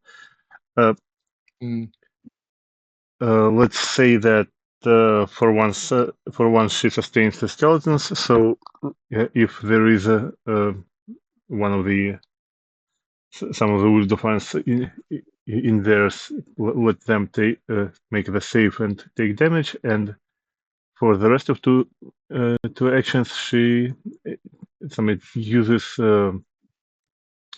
Vitality Lash on the closest Uldofant. Yeah, I'm not gonna scroll through this to find the card. I'm just gonna roll a reflex save here and eyeball it. Yeah, it's gonna be a success. I think it was a D6 or something. I'm just gonna roll a D6 for it. So that's just 1 point of damage. Okay, never mind. Yeah. And was that Souma? Well, and the Vitality Lash. I think the other part, yeah, Vitality Lash. Okay. I think I can cast that for you. At which one? Doesn't matter. The closest lasher. Closest one. You have a lasher and 2 warriors that are equally if far away. the lasher is still alive, then a lasher. All right. Let's target the lasher and a vitality lash. We'll see if it can save. It fails. It takes damage, and that damage is definitely enough to kill it. There we go. Which, however, means that as it decays, both Bark and Souma need to roll a fortitude save. Souma succeeds, so she will only take half of this. And Bark, are you gonna roll for Bark? Yes. He succeeds as well, so he will also only take half of that. All right. The Death Scouts. Okay. Well, one of them is still trying to take down Souma, who has turned out to be very resistant to their sneaky stabs and continues to be resistant. Then we have one of the warriors that's getting boxed in here, being drawn to Bark's pretty rough shape. Gonna move over here, trying to take Bark out with a sword swing and a bite. Both of those missing. And then it's Bark's turn. Okay, Bark is going to start by having Stick feed him some healing.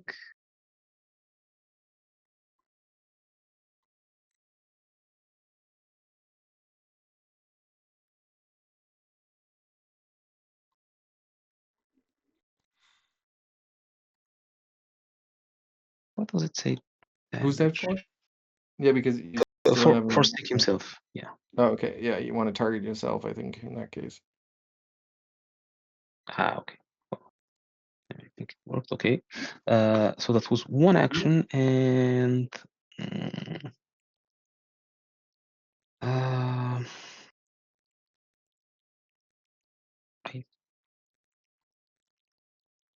I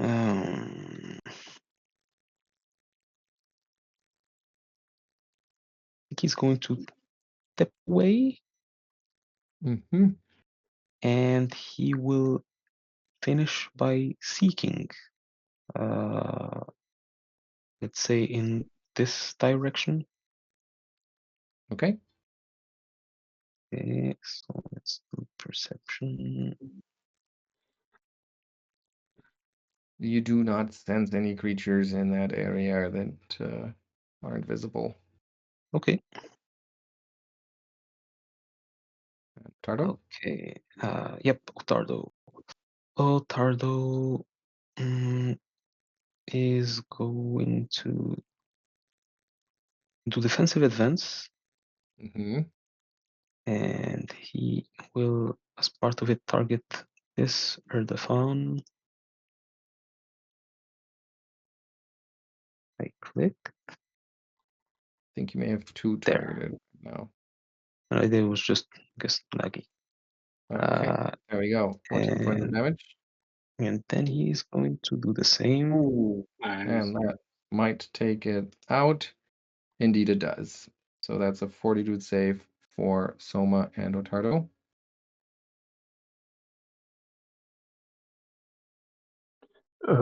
You will have to roll for me for one. Here's Okay. I'm still out. Got it. Okay, you make it. Right. Ottardo, I think. Do you have an left? Yep. Nope, that's it. Okay. Sandy. All right. Sandy's gonna swing on this one. All right. Striking it for 25. Do a second. Striking it again. This time for 32, which. Come on. Update. It is enough to bring it down. So All that's right. another fortitude save for Ottardo, Stick, and Sandy.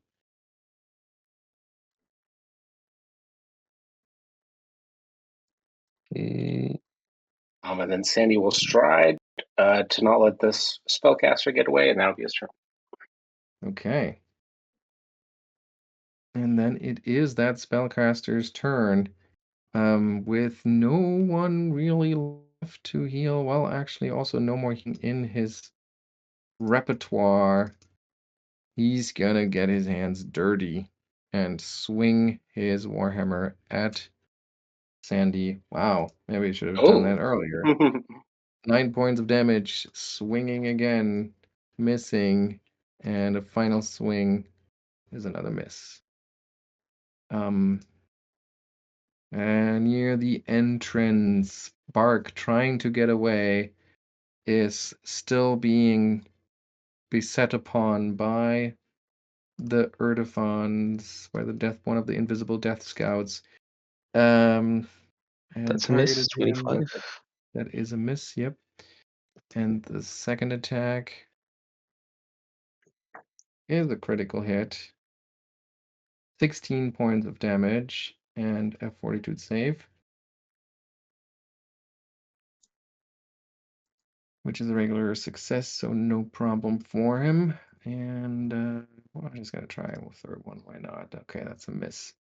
All right, now of the Erdefon warrior, here we go. So it's going to get out of the skeleton area, step over here, and then try to attack Souma with a sword swipe and a quick bite. Oh, it's vicious jaws digging into Soma's flesh for 14 points of damage and a fortitude save.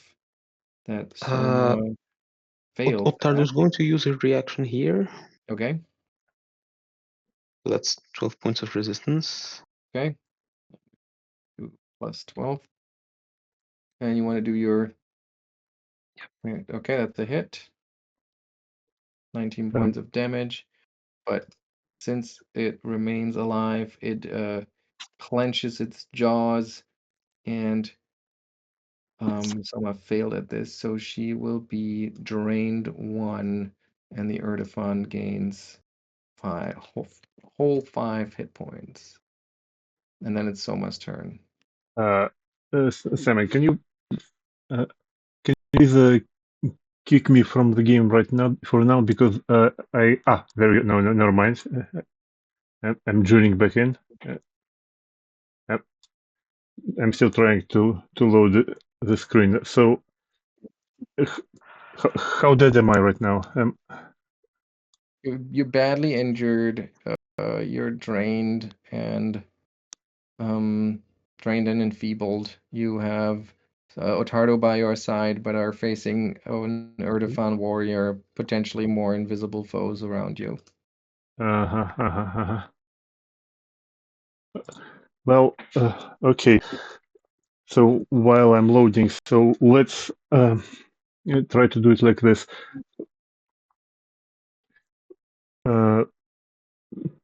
Let's start with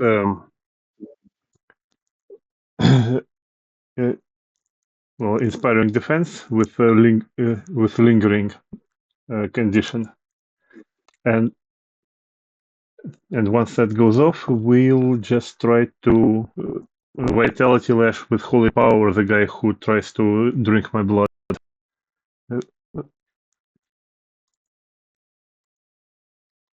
Okay. Lingering composition. That's a performance, right? Yeah. Yeah, it sounds pretty much like that as well. There we go. Okay, I think that's. I don't think that's a success. So but we do have inspired defense for everyone for 1 round at least. Mm-hmm. All right. Then we have the Death Scouts that are still invisible. One of them Vitality lash, attacking please. Soma. No. Oh, right. At the one that's in front of you, which will get a reactive strike first. That's unfortunate. But misses, and then you follow up, targeting it with a... Where is it? It's down there. Vitality Lash, got it. So it'll try to save, and it fails. So it will take the full amount of damage here, which is 21, and that sends it dying. Wait, no, crap. No, I took conditions off of Souma that I didn't want to take off her, but I'll punish you for that later. For now, all we need to do is have Souma take a fortitude save. There we go. And you succeed at that, so you only take half damage here, which is 5 points. And you are still enfeebled 1 and drained 1.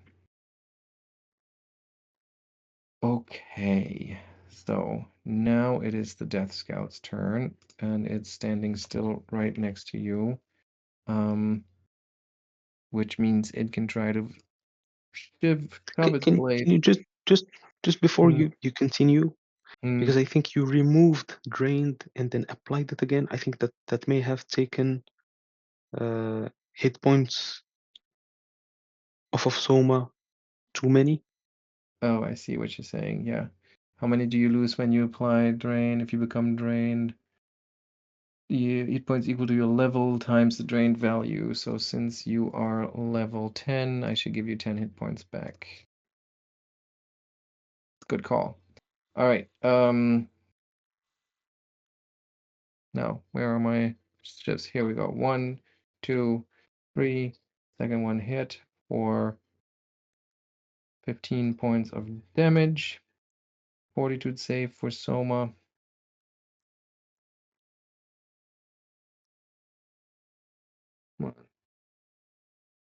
There it is.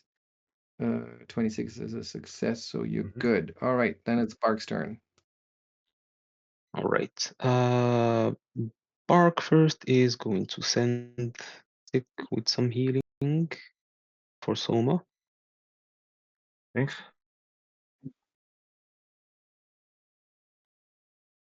And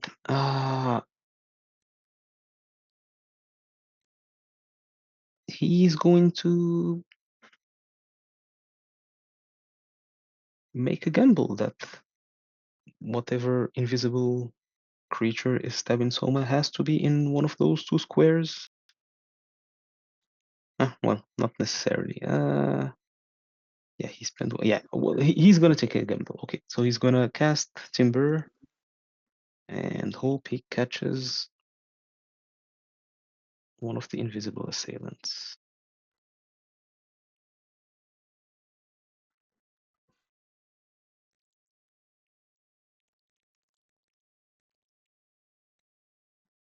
And somewhere in that area, something takes damage.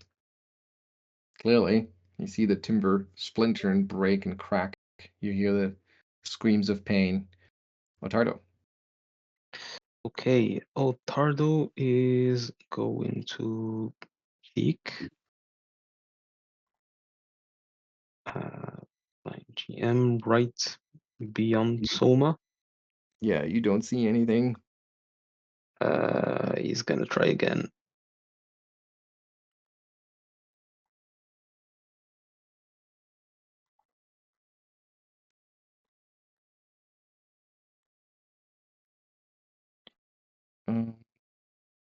No, you still have no clue where they might be.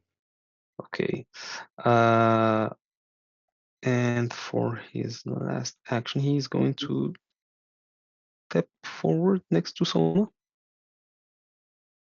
And Okay. that's it for him. Andy.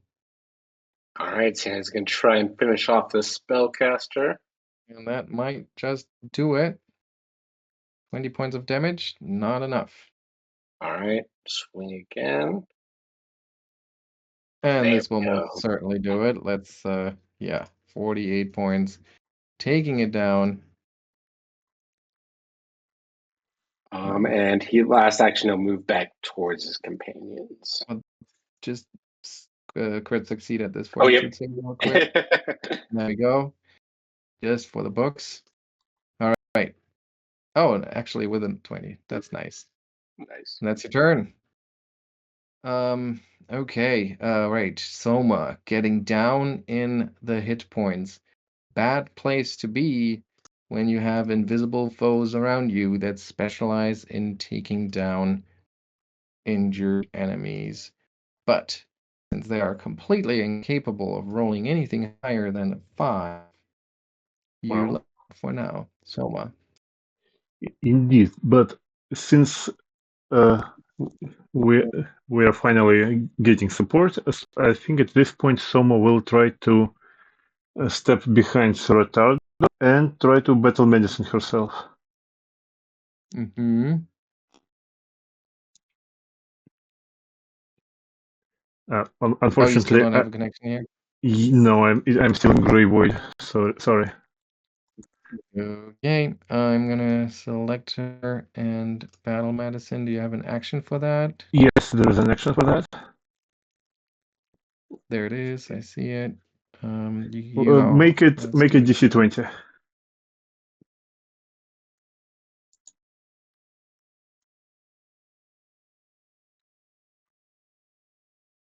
Where is the actual roll? I don't understand. It Okay, is it's in just the medicine.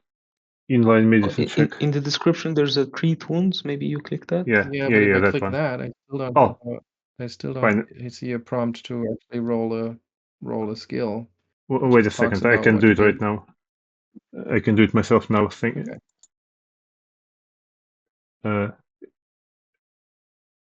Hopefully I can do it myself because I mean my interface loaded and there it is. Yeah. And now all sound effects happening. Okay, I'm just gonna roll your medicine skill and we'll take it from there. 29. Yeah. What would? Well. Yeah, so that would be a crit success for the base DC. So target regains 48 and loses the wounded condition, which you don't have. Oh, it does not remove the wounded because it's battle medicine. Okay.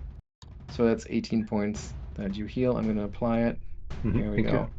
So that was That should be plus 10. No, because it was against DC 20. Did you say against DC 20? Yes, I said it. Okay. So that's another plus 10. It rolled 48. I'm not sure that's the. Well, it says plus 10 healing on DC 20, so I suppose yeah. No, I mean it should be 2d8 plus 10.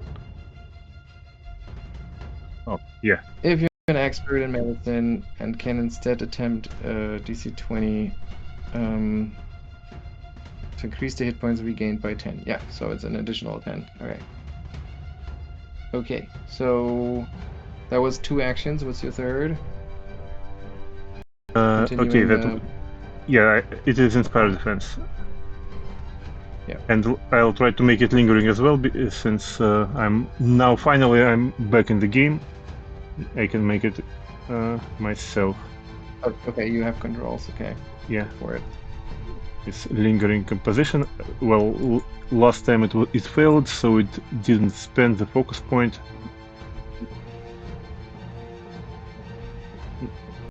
Wait. Oh, sorry. So this and then proficiencies, performance. 23. That is a failure, so never mind. It would be just Inspiring Defense. Mm-hmm. And on myself and everyone else. Alright, I'll let you do that while I keep going. So we have an attack here for Soma. Oh, it cleared the target, but that is a hit. So once again, out of nowhere comes a strike that causes 20 points of damage for the first one, and then another strike for... Ottardo is going to use... Oh no, he already did, I think. Yeah. 15 points of damage on the second one.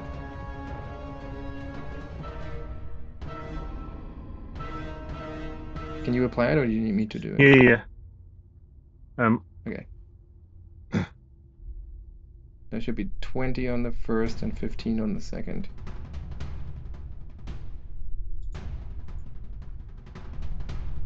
There we go. Okay, and the third one, nope, because it had to move. All right. Bark. Okay. I'm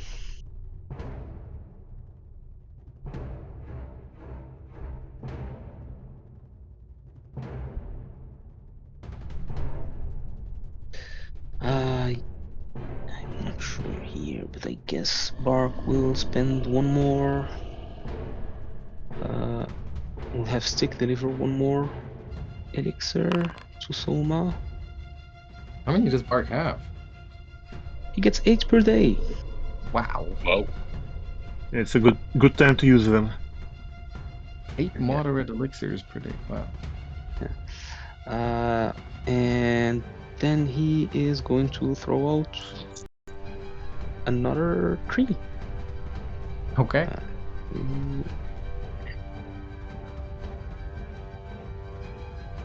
Rotate. Buzarov. Okay. And indeed, you're pretty sure you hit at least one creature here. As they, somewhere in that line, they take damage. Okay, and then it is Ottardo's turn.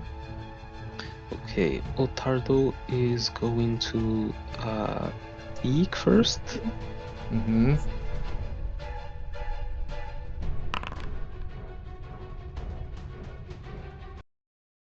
And you are, hang on here.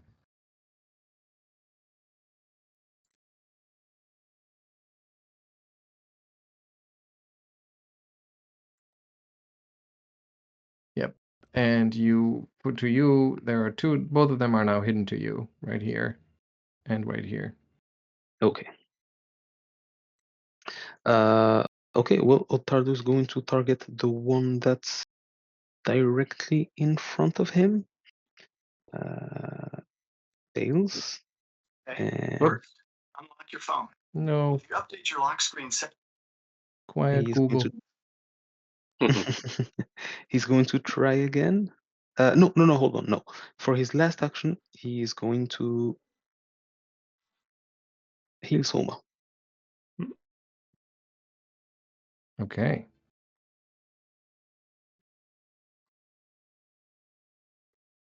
Wow. That's quite a bit of healing for her, and then it's Sandy's turn. And since right. Ottardo didn't point them out, you do not know where they are. They're undetected for you. All right. He's gonna run up next to his friends.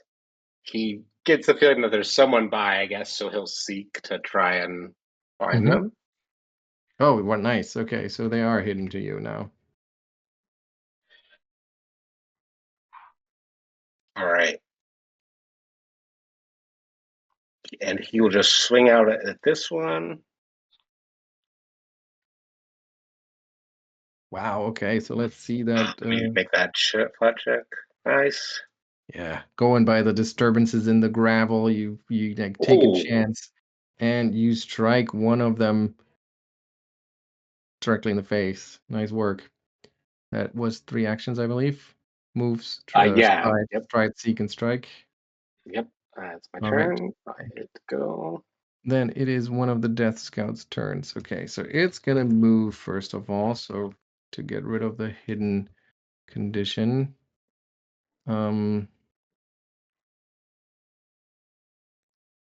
Oh, it's very unresponsive. Then we go and attack. And in this case, we are attacking Bark, because he is handing elixirs out like crazy, and they don't like that because they want to see people die. So a stab of the blade followed by another stab actually connects for 12 points of damage for Bark. And Ottardo is going to use his reaction even though he can't. Actually, right, I'm not can't sure. take. No, you don't know where it's from. But regardless of the strike, he can't strike. But can he take the reaction? The trigger is that an enemy within the marshal's Right. aura, the paladin's aura, damages an ally within the paladin's aura. If the enemy is invisible, can Ottardo still use the reaction? It doesn't say that you have to be able to Yeah, see the so- enemy, so I would say it's okay. Okay then. Well, in that case, he's going to use the reaction, and that grants Bark enough resistance to negate that damage. Nice. All right. That was the Death Scout, and then it's Souma. Yeah, I had it And loaded also, for a moment, and go on. I've dropped out again. So Soma will Okay. take a step back, and I will try then making the haunting hymn in front of her to catch the area in front of Sir Ottardo and Bark. All right. That does have an effect, and you roll the damage. So this one takes half, and this one takes full. Yeah, you're pretty sure that you caught both of them in that Good. blast. And then it is the Death Scout, other Death Scout's turn. Going to try to attack Bark. Is that the right one? Yep. Striking at him once, and the second one connects for 11 points. And then a final stab. Come on. Catch up, Foundry. There we go. That's a miss. And then it's Bark's turn.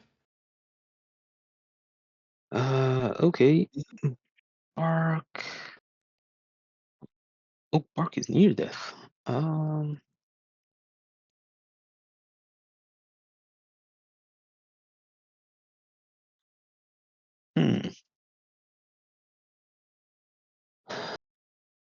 Just double checking the spells to see if there's anything that can help here. That does nothing. That does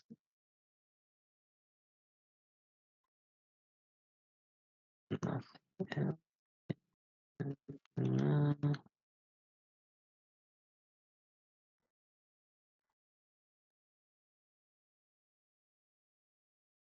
Yeah, and here.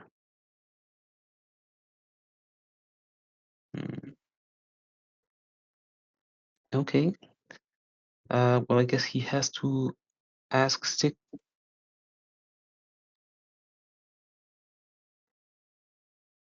Did you get cut off there?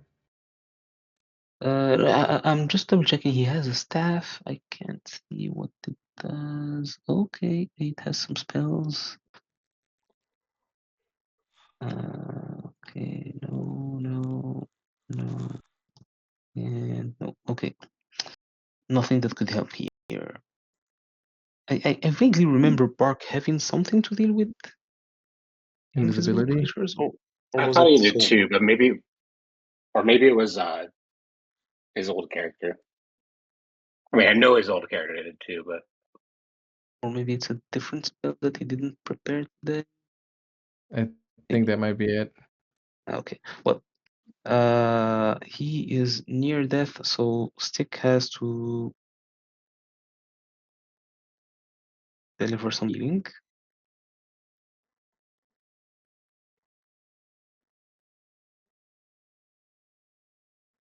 Okay, and then he is going to drop a tree in the same spaces Okay. as last time.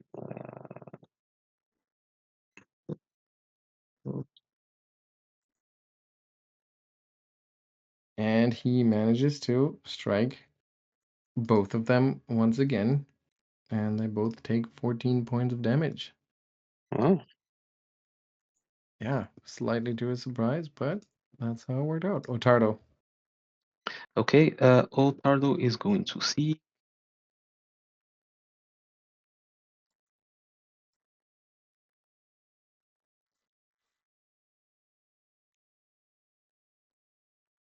Okay, if you use the actual seek action, it'll have all the statuses right in there for me to drag and drop, so that would Okay. make it a lot easier. Otherwise, I have to look them all up and stuff. But you did spot both of them. Hang on, I have to see if there's a critical effect on this. Oh, it actually what?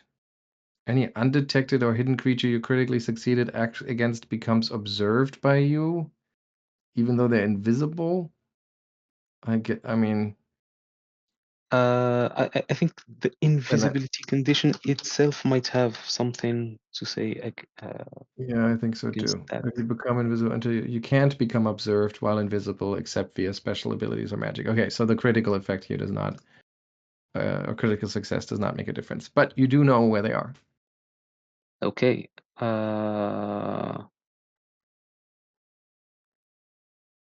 I guess Ottardo would not be able to know which one, or their state. So he'll just No, attempt to target the one nearest. because Okay. you can only go by context clues here. Yep, that's a hit. And I guess you already rolled the flat. Yep, there it is. So that's 18 points. And he tries a second time and fails. All right. Oh, I should have pointed it out. Sandy. But I guess All Sandy right. saw Ottardo swing in one particular square. No, we're not going to get a free Yeah. pointing out by just attacking it.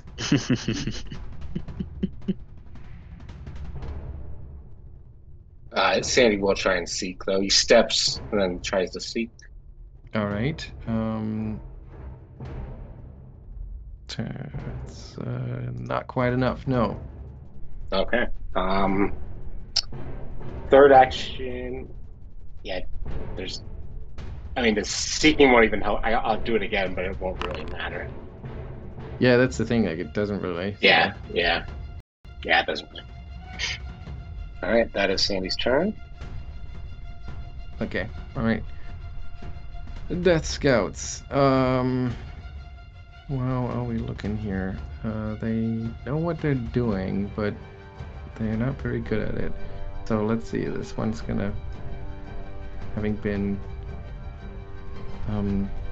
having been detected by Ottardo, which I guess is relatively clear to it, it'll move a little bit to become undetected again, and then try to attack Bark. And similarly with the... Nope, actually it's not a turn yet, so Souma comes first. Alright, hopefully I'm back in the game, so Souma will try to do something like this. She will reposition herself a little bit.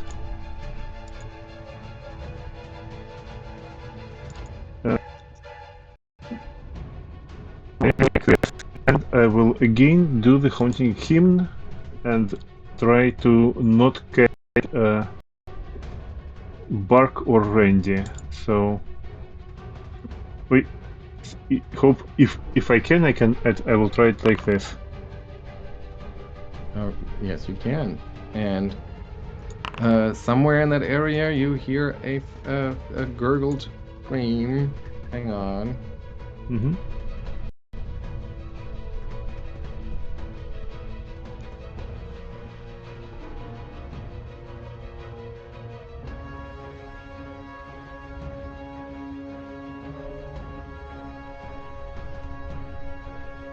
Okay, so somewhere in that area you hear a pained screeching sound as one of the Death Scouts goes down, and then you see a cloud of the necrotic decay go up, and all of you need to roll that fortitude save.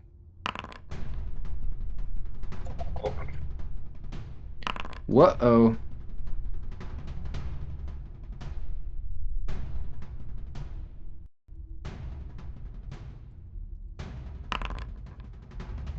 Sandy, you take double that. Is Ottardo also in the? Yep.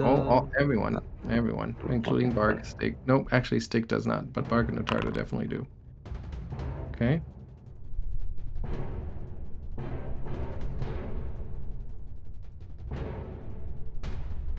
And Bark.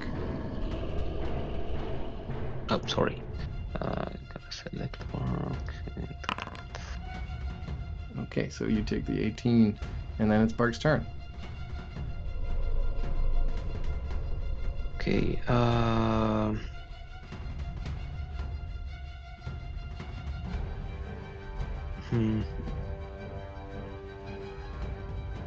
Bark is going to seek.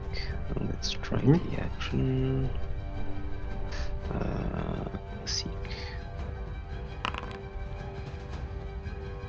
And that's a success. So he notices right next to him some, shifting gravel.